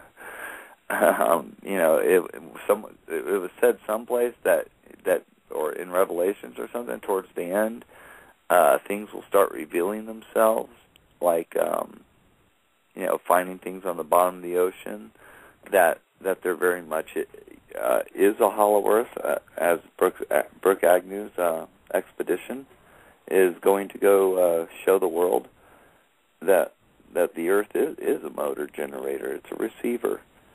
It's hollow. In the Bible, the great floods, we just don't gain water overnight. It doesn't come out of just nowhere. It does, the round vehicles drop water to give and take water every so often, and clean the atmosphere and whatnot. But we just don't gain water overnight. So a decrease of surface area, hollow earth, earth expands and contracts. You can't do that with solid rock. Can't compress a solid. So earth. And we've seen those pyramids on the moon. I've seen pictures of them on Mars. There's even suspect that they're on Saturn. So they're finding them in other locations. And, yeah, there's a lot of them underground. I think Atlantis had some in Atlantis. They have pictures now of them shooting down aerial view into the ocean, and they can see Atlantis now, and they can see 3 pyramids, and they're right next to each other, just like in Giza. Oh, wow. Oh, wow. I haven't gotten, that just came out like within the last half year or last year. Yeah, I've been seeing it for the last few weeks. I've seen pictures and videos about it. So, wow. Yeah. And then mysteriously there's these metal boxes that are being dropped around the ocean area on the beach, and they're supposed to be extremely heavy, but they're small, and they're like anchored to where they're placed. And they've tried to get 4x4s to move them with chains, and they won't budge. Oh, wow. And they're making a sound frequency as well. With your knowledge and what you know, what do you think those are? I think they're reference points or something to tune to for an effect. That's wow. Sorry, but this is new to me. In any particular location? Is that like maybe off of China or Florida or? I think they were on the California coast, and they've been now spotted in other areas. Yeah, right on the beach, and they can't get them up, and they make a sound frequency. So I didn't know if those are actually raising the harmonics. Are they gunmetal gray kind of? Yes. Oh, wow. Okay, tell us what you know. Spit it out. Oh, well, mine goes a little, this goes a little in depth. This is a little intense. I'd rather ponder this one before I start saying. If I looked at it politically, honestly, I would say that, a more intelligent race, say Greys, weren't exactly getting along with the government on certain issues, certain things, certain effects. And this is kind of the, no, you will do this type thing. This is more the this is being put in place. It has to, I wonder if these are in what particular shape this is in. If you drew out a line as to where these are, would it be a particular shape? I don't know about that. I just know that they're probably about maybe 2 inches, 3 inches high. Uh-huh. I haven't seen the depth of it, but it's just like a rectangle box. Yeah. Huh. Yeah. Well, we'll come back to that. I'll put that down on your please. Yeah. For next week. But okay, but you did talk about the politics, and I know that we're supposed to be going into a higher frequency, and right now we're passing through the photon belt. We've just started that. Do you have any knowledge on the photon belt and what that means for society? Well, everyone elevate. It's better to elevate and look where look at and not be so affected by effects, and to have mobility and move around to to go forward. I mean, most importantly, to go forward, and not to be self-impeded or impeded by others, or incur their negative. Wait, what you're saying, like having a heavy heart, being negative or regressive, you're going to have more of a challenge going through the photon belt. So dump the junk in the trunk. Yeah, kind of step away from bad karma, from projected karma from other people. When you were jumping through time, did you ever experience that, where you went through like a bump? Well, yeah. In fact, there's a lot of my memory is affected. I'm realizing, because when I did some beginning teleports, I've said before that it's very calibrating, and it kind of takes the time out, and time gets laundered onto you, kind of, but in a good way. You get kind of straightened out and calibrated. The other times, maybe coming back or going again, is I don't remember so much, is because I was elevated and I wasn't reacting. Resistance is feeling it, right?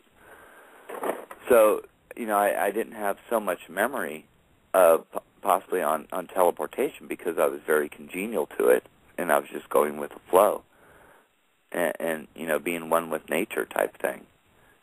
Being calibrated, being elevated up in thought, and discomforts that people experience is a time-based thing. It's the emotions is time, which is how we, which is what's special about us, is that we have an effect on time, and we control time. That's one of our abilities to some degree, which means that being a rotor-based being, we can also produce our own effect. We can,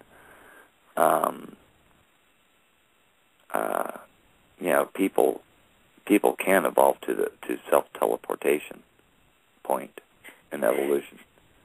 So when you were going through timelines and checking it out, you'd have to get, because I've heard Andy talk about that too, that you have to get the body into a higher frequency. Uh-huh. Yeah, you go forward, your body just kind of goes with you if it wants. I mean, you get into a higher frequency and your body's just there. It's a good tool. It's a good aspect, mind and body and everything, but becoming elevated and spiritually elevated, and not being so attached to the body,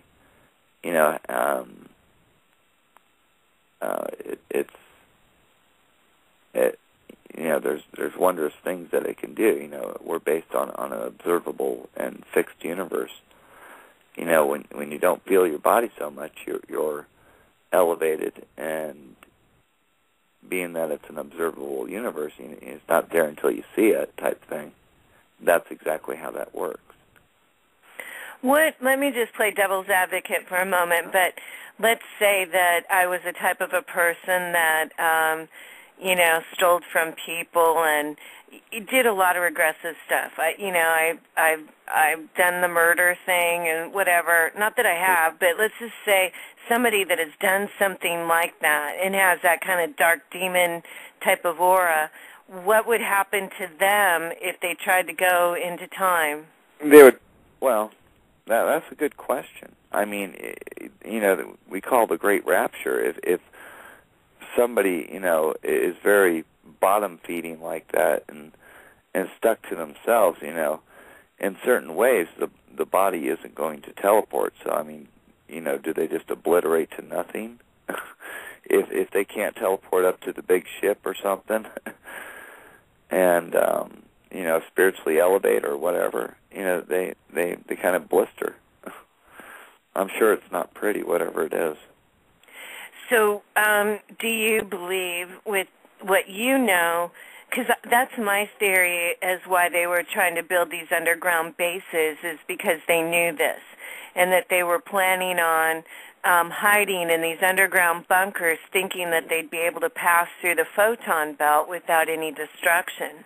Those are called politicians. We're not telling anybody. Sorry. But, I mean, do you think that's feasible? I think that's very much along those lines. I think it's very much also along the lines that you have really evil little entities called corporations or Monsanto, and that would also want to possibly make it to where food's not growable or couldn't grow. For whatever reason, I don't know. Some people have said, to enslave, and I don't know if that is or isn't, but they're doing it in Greece right now. The Vatican, is unhappy because in Greece they won't accept their IMF monetary system. They've denied it, and so now the Vatican is cutting off their food. That was their plan. That's Agenda 21. Yeah, I hope Greece does very well. Hopefully they haven't been as effectively affected by other companies or whatever, and there's a lot of farmers in Greece. I mean, Greece is a lot of farm country, right? Mm-hmm. Yeah, I mean they have. Hopefully, the last count was 300,000 farmers are now suing Monsanto. 300,000. That's beautiful. That is really a lot of people. I don't know that they'd be able to make a big change. Mm-hmm, exactly. But okay, I'm really curious about the timelines. And you mentioned something last week. You said that because the way that I think of a timeline is something that would just go from point A to point B, like a string. Right. But the way that you were talking is that there was like hatches in it where you probably cutoffs where you could go up to another one or down or what have you. Well, traversing distance. The basic law of all time is, that time is indistinguishable from distance, and so distance is what you have to traverse to be able to teleport. That's one of the limitations. That you're dealing with an extremely long wave. Is, it's kind of like the older style technology that was very large because it dealt with very long waves as opposed to the digital age. And nothing, you can't do anything digital with this type of stuff, really. I mean, you can do a little, time tricks, and that's even based on older style technology. It's all with the basics of elements, really. But would you? Oh, sorry. Go ahead. No, it's just traversing distance. I mean, the building was only so tall. They had to traverse distance, and Andy had theorized, and he seems pretty right. That there's some memory to that it stopped, and you felt like you kind of like jostled backwards, like you're being pulled forward, and there is very much that he's very right that the elevator went up, and then it traversed over lateral or horizontally, and went over a couple 20, 30, 40 feet, and then went up again, and that it was fulfilling that distance requirement, and that they just ran out of building. And it's no wonder that the Howard Hughes building at 999 North Sepulveda in El Segundo has a 3-story elevator shaft that exceeds the roof line by 3 stories, and it's the only building in El Segundo. I think people should, if people want something to do, everyone get on Google Earth in the LA area and look at the rooftop lines and see if you can see any 3-story elevator shafts, because 999 North Sepulveda in El Segundo seems to be the only one. And, just kind of gives a little bit of corroboration to the testimony of, teleportation and having teleported out of that location. So when you talk about an elevator, the way that I'm envisioning it is like Willy Wonka's elevator at the end of the movie, where it goes through the roof and it can go any direction. Would that be accurate? Well, I think it's a play on a realism. In fact, a lot of the old cartoons depict Daffy Duck handing a box to Porky Pig and Porky Pig opening it, and Daffy Duck popping out of the box and then slapping Porky Pig. Kind of a teleportation type of reference. Somebody making a goof on real applying things. People very much like that.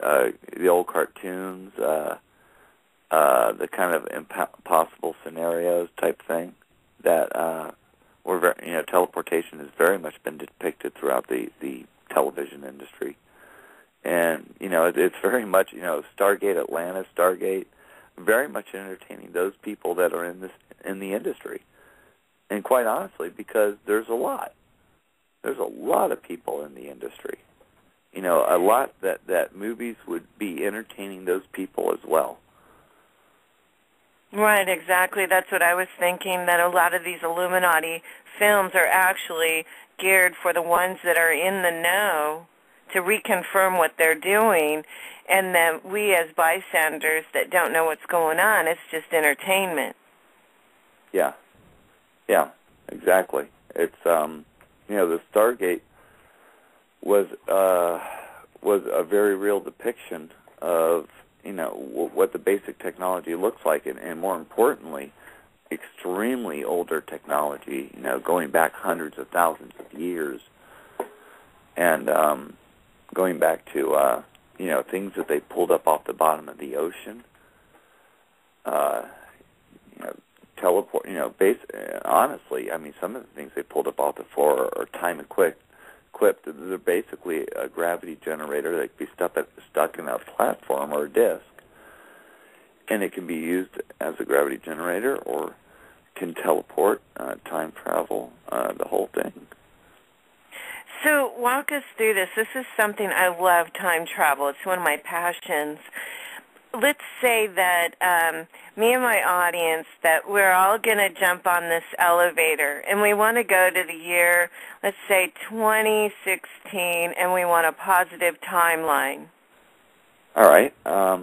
It's, all depends on what somebody sends you, and you're, and if you're, from what I heard, some more advanced stuff, it all depends on the person and their positive attitude. Literally, you stick a few people, and quite frankly, the rule back out of El Segundo was that no more than 2 people were allowed to teleport at a time due to air issues, having breathable air. You weren't allowed to have more than 2 people in the elevator. And that was at the El Segundo one, and that was, I think, generally what I felt at the time was that was actually a step up. Was that they had a fan that blew air on you, and it came very forcibly from the top. But it all depends on the person. Really, you have to mentally prep somebody to get ready to teleport. You have to get them in a very positive, uplifted attitude, and get them forward and focused forward. Get rid of all the negativity, because really, they can have a very bad experience. They have a very crunched, if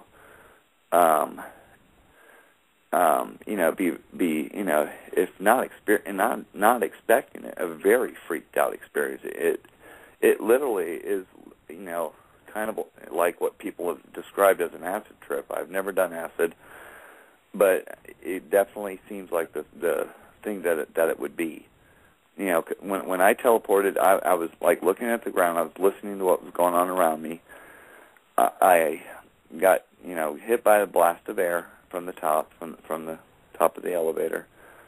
And after about 2 to 3 minutes, when it got going, after the big clunk, it was starting to distort. And like very much what Andrew said. The bottom floor did kind of round out. The floor specifically, and you feel very like weird. You feel very bent, distorted. You know, you feel kind of like uneasy, and I started leaning over. I was like kind of standing, like trying to keep my balance and stuff. And when I leaned over, I during when I was going, I touched my hand on the wall and then kind of pushed myself off it, and inadvertently found that it was all right to do that.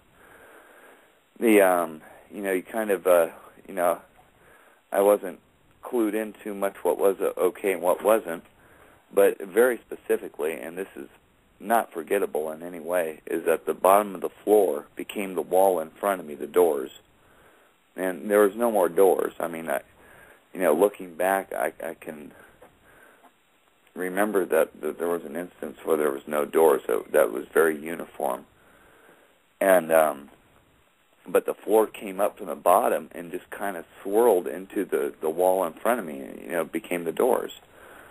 And, you know, I'm sure if I looked more closely, it would probably appear like I wasn't standing on anything, but I don't really recall that I wasn't.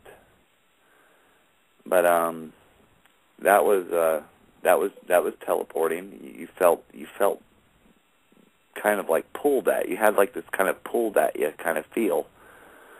And the one notable thing was that it was very long duration and very unrelenting. It was very, I mean, you were going where it was going, plain and simple. There was, you know, it was one of those notable feelings that to try and not feel those feelings when they happened, but not when teleporting. But it was, you know, there was a kind of a momentary kind of try to not feel those feelings, but that wasn't going to happen. And I mean, you're literally in there, you know, 10 minutes, 12 minutes, 15 minutes teleporting, and it's very long duration. I know that I got comfortable that you kind of blank out when you're doing it. You know, when you get kind of one with creation or one with nature, and you're there, you're not feeling the effect anymore. You're not putting up resistance anymore, and you're going with it. And that takes that takes a lot of the thing out of it. About 3 minutes before the elevator doors opened, I do remember that there was like a breathing concern, and that there was very gradual. I didn't notice so much of the change, but it was the oxygen change that I was feeling, and I actually used you know, it's basically a rod technology, you know, little half a mask respirator. That just provides more O2. There's no tank, no nothing. It just, whatever air is there, you breathe in, it just provides more O2, you know, a little bit more O2. And it did work. I mean, it was very, wasn't too noticeable, but it was there that it made things better. And I only used the thing twice. The second time I used it, I gave it to my father, and he turned it in. And then I got to, you know, kind of examine one, you know, for a good half a day, you know, being home from sick and stuff, and just looked at it and stuff, and you know, I compiled the information from that later on. But so, the movie Contact with Jodie Foster, the device that she is in a round ball, and the floor becomes liquid-like, and it has that blue-pink look to it, like what you were talking about. Yeah, just and then it disappears. Not so showy. And she can actually see herself going through the wormholes and stuff because it actually disappears. Yeah, I didn't see that at all. But very much the pinkish bluish type of swirl effect is not as Hollywoodish showy. Very much what happened. That is in fact very much what happened. But it just wasn't as you kind of had this sensation of something being pulled at you, and you're going forward, and like you have that response to kind of put your arms out away from you to like keep your balance type thing, like what's going to happen, blah blah blah. That kind of uneasiness, and that's very interesting because in the older technology, in the elevator in El Segundo, you could take metals with you. The older technology that Andrew went through in the very beginning, you couldn't. You very much couldn't. It's you could have metals, batteries. Batteries would not last, would not be working when you got there. One of the things that I do know how to do is I do know how to shield pretty very easily. Take foil, aluminum foil with you. You can wrap a flashlight in it, or you can shield. You can literally shield the. You need a little bit. Certain other elements will do better, but you can shield equipment that it doesn't inductively drain the batteries or when you teleport, because if you have anything with batteries, it's not going to work when you get there. Ammunition will discharge in the field, and that's a guaranteed. It was an absolute no-no that you never took any kind of ammunition with you ever, in teleporting. And it was common knowledge. You just didn't do that. The one of the scares, which this will kind of clue people in just as to where we're at in politics and state of the nation and society, is George Bush buys up a lot of ammunition companies. They tried to take ammunition out of the people's hands. It wasn't so much to disarm people. The government was kind of being truthful to that point.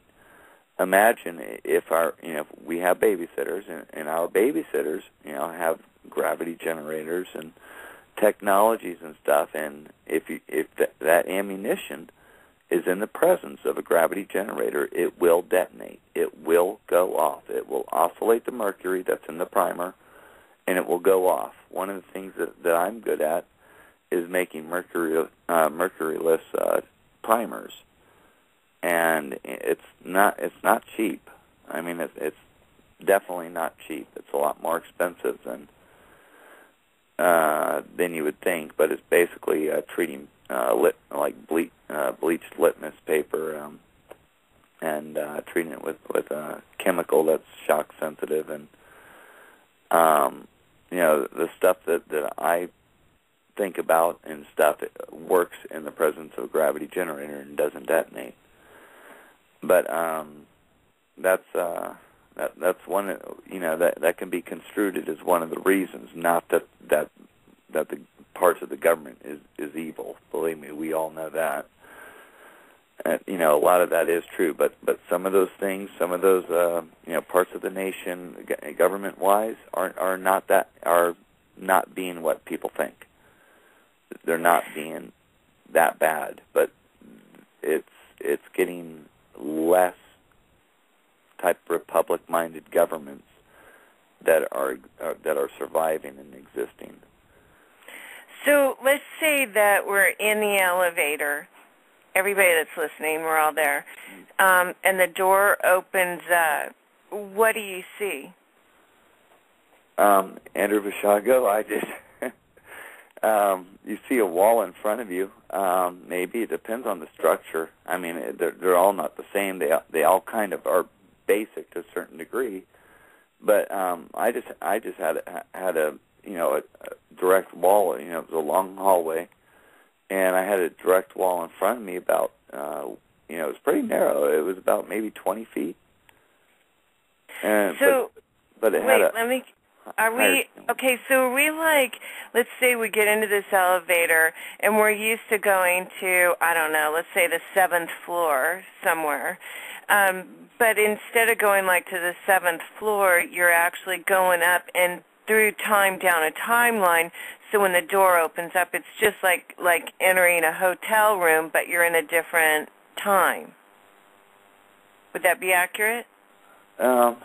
It could be. I mean, time traveling. You say you go to a different period.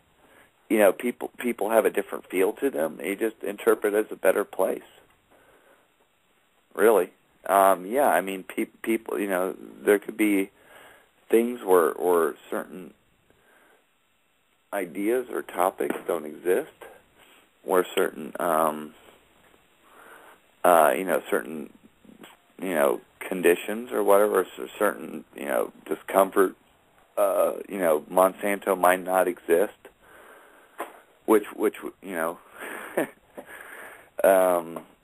that there might not be, the Japan problem. One of the things is that I think the timeline skewed back around 2006, and oh boy, this gets in. The timeline skewed a little bit back in 2006, and I started getting this huge urgency. Being that I was more consciously in contact with my higher power, and I was getting a huge urgency I had to witness and record certain changes in the timeline that were actually somewhat based on me and my involvement. One of those things that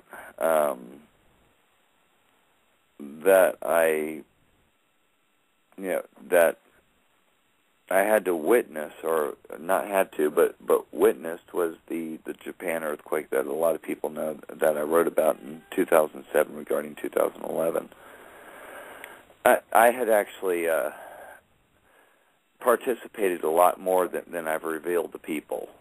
And it's only because of the action that I'm involved in right now and the discomfort of having to add or tell that much more about what was going on. What happened I've mentioned a little bit about this, but if you don't mind, I'll get into different timelines, and this is that timeline. I was going there next, so go right ahead. Oh, it was back in 2007, in July. I was basically, and not in a psychological disabled way. That just those O2 clear voice that what's being said, and I had basically Sam was around periodically checking up on my health and stuff, and I was doing an exercise of learning how to change my probiotics, basically in my stomach, to be a little bit more efficient and to experience something. I was walking down the street, and I kept getting this get ready, and I kind of get in a happier frame of mind, a happier attitude, and when I knew something was occurring, but I very much ignore it and think about it later. And when I got there, I got to in Temecula,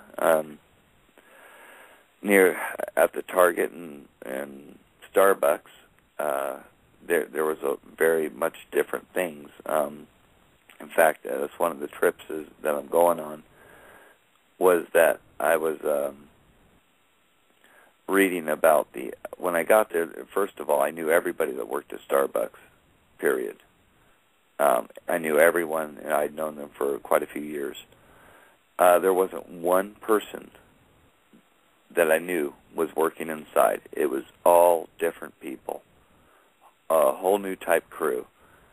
And I didn't go inside, but I did see one person that I knew that worked there that was taller. He was older, obviously looked older. He was obviously much, much taller, and he was sitting down, and I didn't talk to him. I just kept pretty much just looking and seeing what was going on.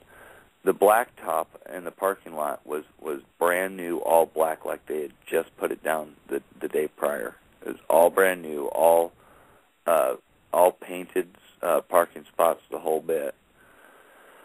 I looked down to the newspaper concession, and right on the front page was talking about the Japan nuclear reactors that it was basically confirmed that they blew up, and that there was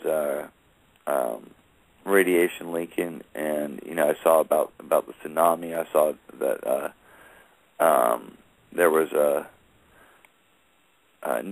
no pictures, but it was talking about that there was tons and tons of timber laying everywhere, type thing. And there was it talked about the reactors, and I didn't notice the date until I walked away and kind of processed the rest of it, and then realized that I saw the date and the year. It was and I processed it. I was like, looking at it, I caught myself from hesitating. I went on, and I walked over to the next door. And then I went immediately across the street to the duck pond, and I was basically getting this sensation, this instruction. We'll call it a sensation, but I was getting an instruction to be standing there, and basically had to get away from the power lines. And that was the next point, and I started thinking about it, and then realized it, and I don't recall ever leaving or walking away from the duck pond. But I recall walking back up the hill of the street back towards the other, back down the Rancho California Road. And I started remembering and processing what I saw, and I knew from experience that I had about a week threshold before I started completely forgetting. And I went and wrote about it at the library. And I sat there and typed it, and I threw up a very quick blog, being that it was I believe a Saturday that I wrote it on. The library was only staying open till like 12 or 1 o'clock, and they were getting ready to close up, and they were getting rid of everybody, and I had to type it real fast and then just get it on record and look at it later. And after that, I'd completely forgotten about it until a couple years down the road, and that was I'd been working on stuff that I experienced and stuff, and was trying to remember and was trying to recall everything. I was kind of on a kind of a personal search, and it was kind of just trying to remember, really. And that was when I heard Andrew's interview in January of 2010, the George Norrie Coast to Coast show. I'm sorry, I always slow down when I start regressing on this stuff. I know it's hard for you guys, so and I'm sure everybody's patient with it because it can't be easy. But one thing that I've had the pleasure of learning was that we have a lot of people. I don't know how many, but I have people that I've met that are actually from the future that have come back to help change our timeline into a positive timeline. Yeah. Yeah. Those there are those people, and and I can give you an example. Was at CERN they had some time travelers show up and shut their CERN down so that they could not go into the future. And they arrested the guy that did it because they're like, how the heck did you get in here? They arrested him, threw him in jail, and when they went back to go get him, he had left. He was gone. Oh, wow. And there was no in or out other than the big heavy metal doors. And there was no way for him to get out. Wow, that's interesting. I heard about that guy, and sorry, people, no offense, but at the time I regarded him as a nut a little bit. But I didn't realize just exactly, that CERN possibly is quite a bit more than it said. At the time, I didn't, I didn't write about it or anything, but just to be honest and on a personal note, I thought he was maybe somebody that just was a little eccentric or something, or had just, gone off. And but in all honesty, hearing the guy, he stated that reason as to why he did it, right? Absolutely, he did not want. One of the biggest things was that it was actually very coherent and stuff. His reasoning was. It was short and to the point. I think he was trying to stop the regressives from teleporting into other dimensions or other timelines. Huh. So, but yeah, and I have actually gotten emails from a few people because of the show. They email me. They won't come on the show, but they have told me that.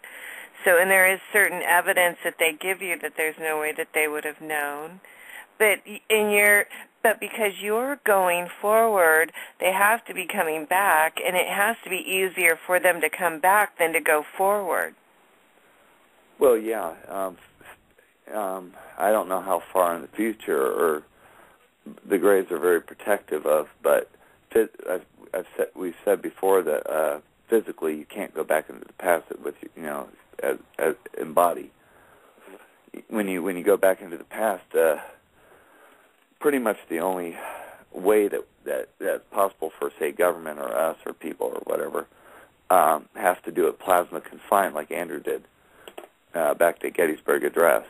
He was basically, as he said, a spectral image, or there is a spectral image, and is in a field. And when they started out, they used kids instead of adults because adults would, their state of mind, their negativity, their non-detachedness as children or kids are naturally detached and very much more flexible. Mentally going through the field, would accept, what they see, and adults would not, and would inadvertently collapse the field, and couldn't experience the non-local event. You heard multiple stories back in Gettysburg of Confederate soldiers shooting the kids and stuff, and the kids getting up and running off. Even though the soldier shot at them point-blank range or whatever, no way to miss, and, saw it hit the middle of the shirt or whatever, but the kid got up and ran off. And these Confederate soldiers said that they were ghosts. These were kids that had been sent back from the 70s back to the Gettysburg Address, and were inadvertently, either trying to witness historical events, trying to witness what the Confederate soldiers were doing, you might say preventative maintenance, or just observing or recording history, were seen by some and inadvertently shot at. And I've actually watched that on Ghost Hunters, where they had films where they actually could get multiple children, but a lot of them, and then they would disappear like that. So I'm thinking instead of a ghost, now it's kind of making sense. Yeah, it's certain timelines are manifesting and appearing in to people, and that our frequencies are getting different, and we're able to see certain things, whereas otherwise we wouldn't. So, okay, so to go back in the past, you have to have a hologram, but I can take my whole body into the future. Mm-hmm. Yes. Okay, so let's say somebody from the year 2036 coming back here. Now, one thing that I know David Wilcox talks about, the time travelers that he's interviewed or knew about or investigated, that they actually experienced a bump when they came through to the time period of 2012. What is the bump? Well, that's probably the reset. You imagine the galaxy. Why is the galaxy shaped like a disc, like a round vehicle or a UFO? It's because that shape is congenial to a motor generator, conducive to a gravity generator, and that okay, all so the planets, galaxy is. Wait, you said something else important. The galaxy is resetting itself. Explain. You have a John Searle SEG gravity generator, right? People can look up the SearleSolution.com and see what an SEG is. It's three concentric rings. You have one set of rollers in the inner ring, 12. The second outer ring is 22, and the more outer ring is 32. And it's built indicative of a atom, or like the protons and an atom, the energy shells. And there's a certain basic law that's in place. The galaxy is, basically we have a special, as it's been said before in science, a supermassive black hole. And what's special about it is this particular one, apparently you can enter in and then come out the other end. That you can pass through it. And I think, if I'm not mistaken, according to Alex Collier's information, that as soon as they get the regressives out of here, they're going to seal that black hole so that no regressives can come back into our galaxy. Well, that's called a major change. On that SCG motor, you start it up. You have all the rollers set up in a certain way. Say back a long time ago, when the planets were set up and put in motion, they were all lined up in a straight line. All right? And the Lord came along and kicked one of the planets, say Venus or whatever, and started one roller into motion. And that eventually drags all the other planets or rollers to start up, and they start spinning around and spinning around. Over a certain duration of time, at one point, there's going to be to where all those planets or rollers come back up to a lineup, and that's called a dead spot. It's a dead spot in the motor, and it's just a momentary hiccup. Referring back to the Bible, in the beginning there was time, because for any creation and all creation to occur, there has to be the very first basic thing of time or time domain. We'll bring this up later. This is why I'm saying it now. When you incur that dead spot, when all those planets line up again, say Saturn, Jupiter, Mars, Earth, everything else lining up in a straight line, you have certain blind spots to energies. Say if the military was building a lot of underground facilities, and in 2006 of February was getting really, really uptight because they found out that the rod technology, the free energy technology, wasn't so reliable or susceptible to being a receiver to energies that wouldn't be there at certain times. To operate their facilities in the hiccup of 2012, that they would all of a sudden be forced back into what they thought they had a solution to go into backup generators, and they might say, if say San Onofre shut down and they wanted to pipe off or haul off, say, some steam generators for an emergency reason to some place, God knows where, that they might do so. If you remember that one. Those were carted off and utilized for a very important project too, backing up certain power sources during the San Onofre time. And one of the things about the reactors, I believe what the United States government was doing with Japan was that they were pinging away, like trying to make the reactors run wild. Couple days before, I believe March 12th was when the reactors went up, was that they were deliberately, say, plugging neutrons or basically you might possibly even say teleporting them in or doing something to where they could surpass, say on a scalar event or something, passing through the shield and releasing neutrons inside the chamber and making it just go sporadic. And then on March 12th, you get a bunch of, 6.0 earthquakes that occur for 6 months after the fact. All 6.0. Well, we actually watched that going down days before. Me and my Facebook family, we watched it with HARP. We were posting that it was going to happen. We actually went to HARP's website, and you can get a graph and see when they're using HARP, what frequency and what time of the day or night. And we were able to show you where it went from a dead status to all the way on, and they had done that 3 days before, and I think they had done it a couple of times, and we were actually posting that before, and we knew it was coming because we watched the whole thing play out.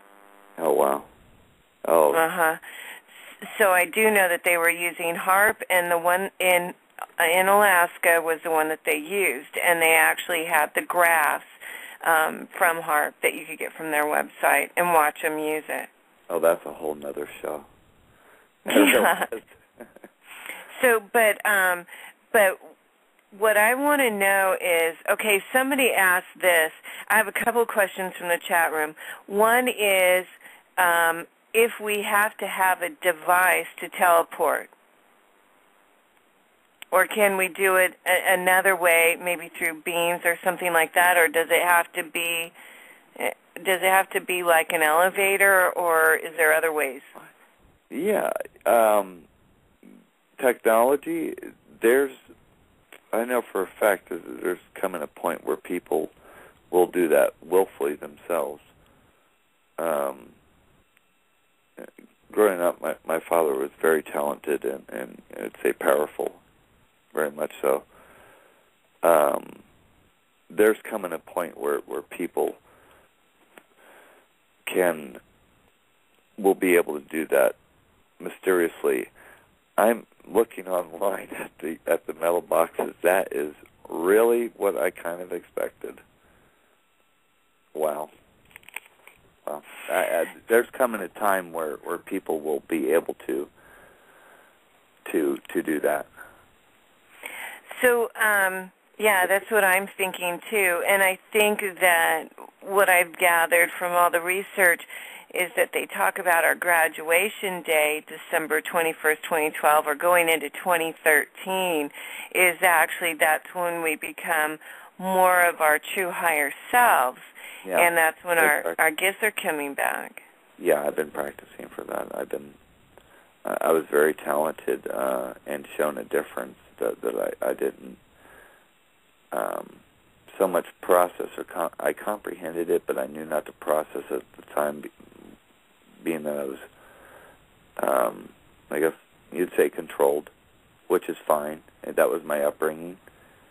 No resentments at all. In fact, I actually, my father was an incredible trainer. I learned to push coffee cups, the ceramic ones that were kind of like stone ceramic. I could push very easily up to about 5 feet away.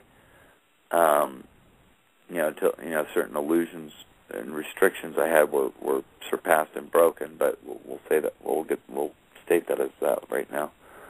Also say that I could push objects away from me. I had an incredible hard time at age 11 and 12 of pulling objects towards me. It was very difficult. I could hold it until it started falling. I could, that was a periodic thing. That was a training exercise. That was I was also demonized, I would say, by my aunt at the time, who went on to divorce my uncle. Sorry. I know all about that, being a psychic medium.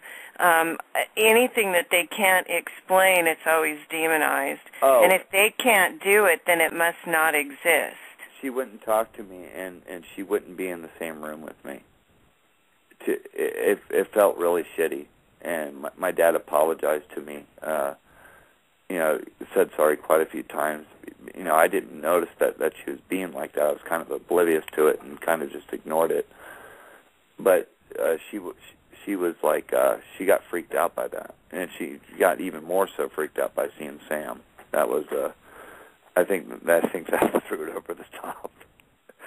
Fact, okay, really let's talk about the babysitters in more detail and Sam. And you have the Zeta Reticula, that the benevolent ones that are viewing you, monitoring you, and assisting you through this process, correct? Wow, what? Just say yes. Because not everybody has a Zeta Reticula, because when I do readings, I can see who's behind them, and there's different nationalities of star people. Yeah, Greys are supposed to be from there, but it's also a general consensus is that they have multiple home places. They have,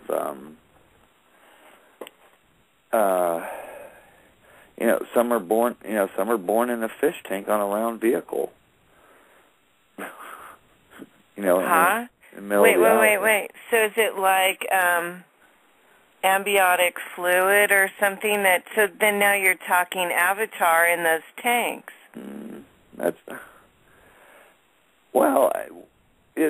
They're clones. They're made.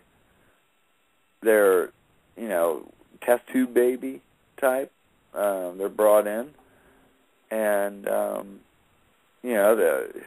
some people had to periodically serve as a caretaker at times, and as a more human givable that we can give and receive. We can give good feelings and stuff, and actually serve as very good caretakers, or babysitting. We're also very good babysitters too, especially a Grey coming into the world or whatever. You sit there and hold and press on his stomach and just kind of hold. Just kind of give good feelings too. So these babysitters, how many are they, like just babysitters of the whole planet, or are they individually assigned to certain people, and then are those people linked to them and have prior knowledge to them maybe before incarnation?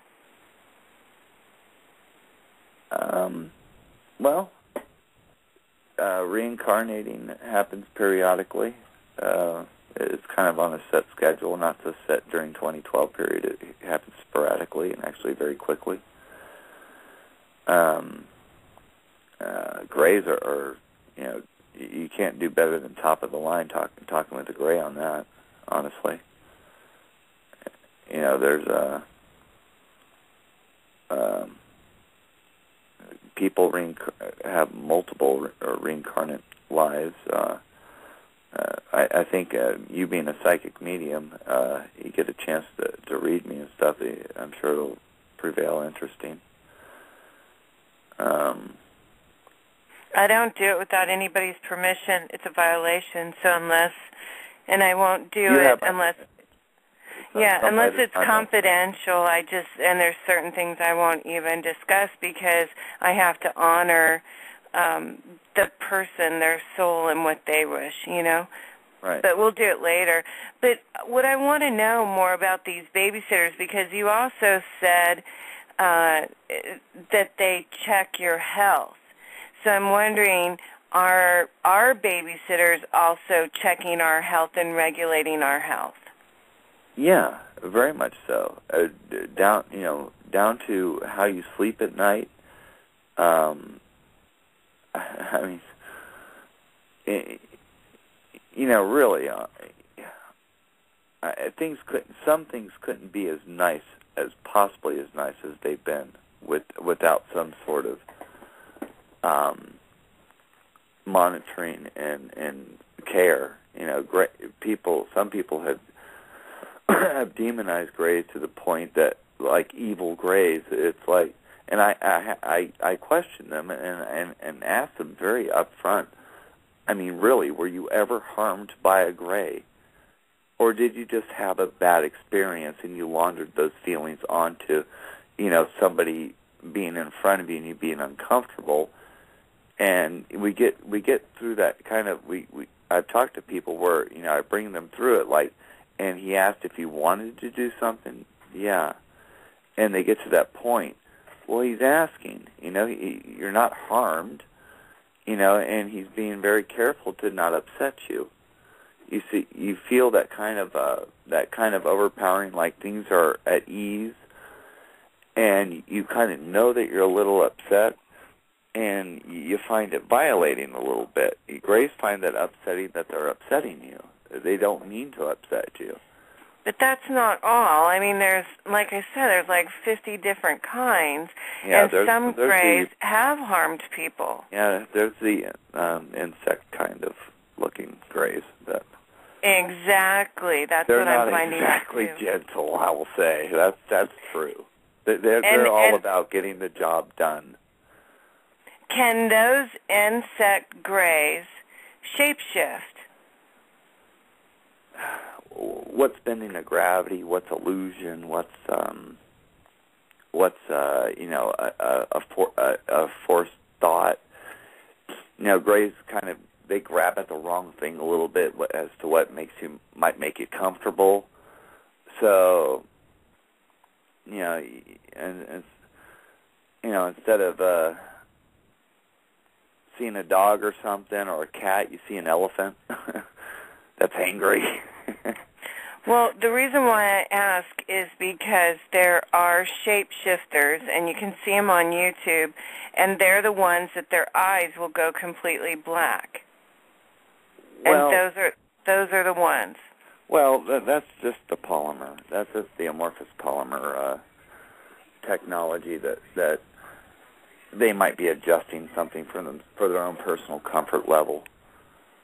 And there's a high technology there. Anytime you want to see in the ultraviolet or the infrared, you can't beat that technology. It's all right, so that's going to be for another show.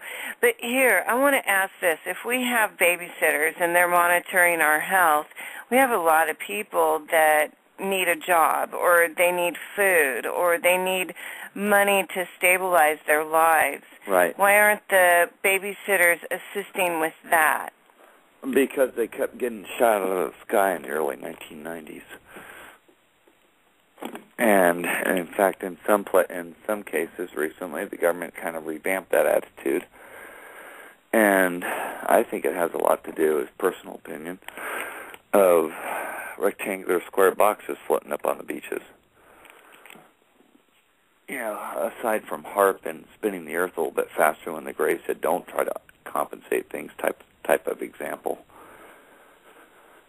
But what about the Galactic Federation of Light? Where do you stand with them? I like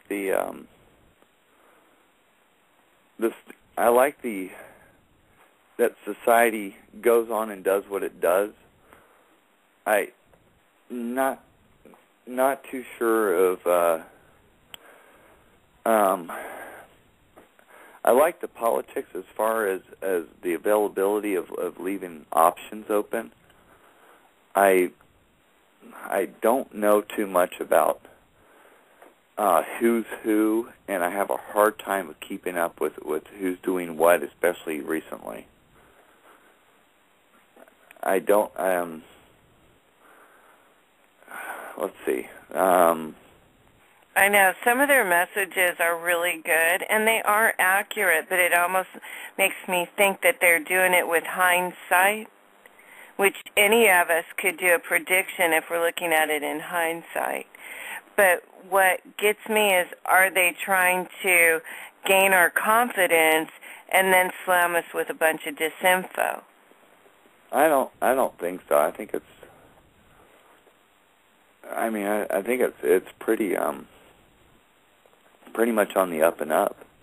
Honestly, it's just they're contingent on what people do, and we're contingent on ourselves.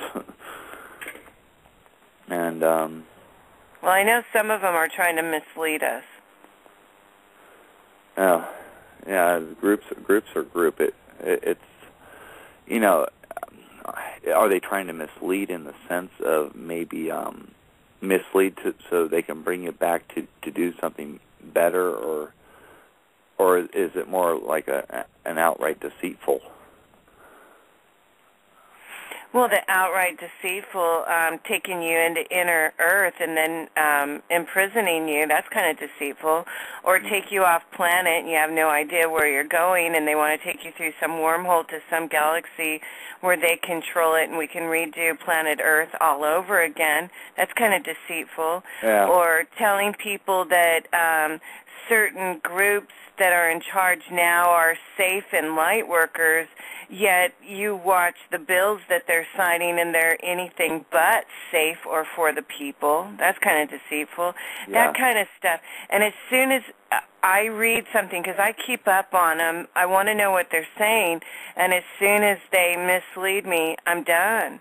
Another example is like Nasara.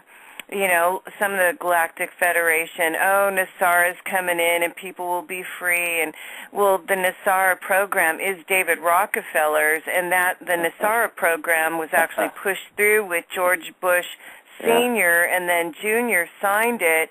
Yeah. And what it is it's a trap to catch us into the New World Order so that they can microchip us. Didn't Nasara turn out to be like disinfo or something, or? Absolutely. That's what I'm saying, is that it is disinfo.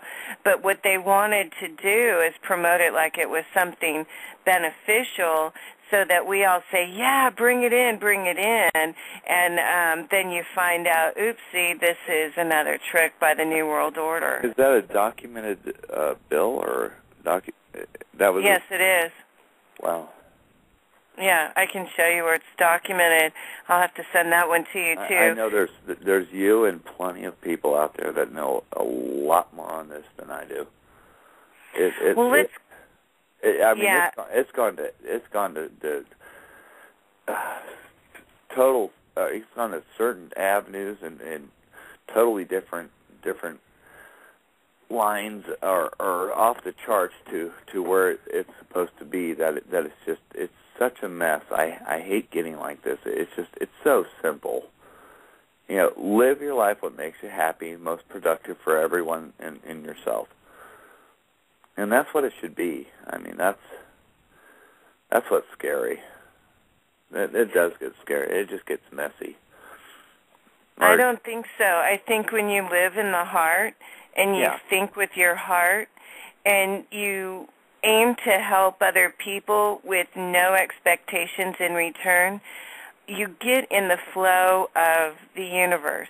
And when you do that, things come back to you exponentially in better ways than you could ever envision. Right. So there's nothing scary about that once we take our power back. The only thing that is scary is having a lack of knowledge and being pushed into making a decision. And that's what's happening with the election. We have people that have very little knowledge. They do no to little research. I'm speaking about my parents. They won't do any research. They just go on what he's wearing or how he smiles. And we're in a very dangerous time. I don't think that we can be stupid anymore, you know? Yeah. You know Just my thought. What's interesting about the black boxes that washed up on shore? I wonder if those aren't representations of original timeline and variable timeline, like each box that appears out of nowhere. Well, what I'm going to do is have you research how big it. That thing is. It's tiny. It's not very big at all. And you can't move it. But I'm going to have you do some research and come back next week, and we'll cover that first. Yeah. Oh, that's going to be fun. That's going to be great. Because I also want to know why our babysitters aren't helping us to manifest an easier time right now. They are. They have multiple times. They really have. I mean, they've basically been putting their butts out in the sky, and government and agency and company has done everything to cloud up the sky on certain nights. I mean, we had a couple days this year where almost no time in history has there been clouds raining all over the world simultaneously. Rained in the Sierra Desert. You remember that? Where the whole United States had one big cloud over it? Mm-hmm. And that was, I think, a month and a half ago, or about maybe a month ago. What was it? Yeah, it was about a month ago. And we're coming down to the end, so we're going to have to save that for next week. Right. But I want to leave people with a happy thought. And the timeline that we're on now, what, according to you, or what do you suspect will be happening in the next, say, 1 month, 30 days? What do you think? And I know we can't hold you to it, but what do you think in a positive way is going to help us to be free? Well, I would say if a round vehicle presents itself, get on it. Out of safety. You can't say that. Why not? Because unless you know who they are and you have some familiarity, right. There's no way I would get on a spaceship. If a gray, more than likely you wouldn't feel like, but never run up to a round vehicle until it's on the ground. And but I would say, honestly, if it comes to politics, Andrew Basiago, 2016, vote. If he runs 2012, which kind of late, I'd say vote for him. I'd say cross out every name and vote for him anyways. As far as law writing, and the NSA shall be liable to that law, to any law written into office from this point forward. Make sure that's in any bill that's written. You know, even though it may be too late, I'd say write it in anyways. I'd say live happy. Let's focus on getting rid of companies like Monsanto. Keep doing what everybody's been doing, which is basically keeping everything nice in the world anyways. And whatever people have been doing, to keep doing it, whatever works. And have positive thoughts. I mean, keep it positive. Is really, I mean, that's all advice I can give. I mean, I can think of at the moment. Okay.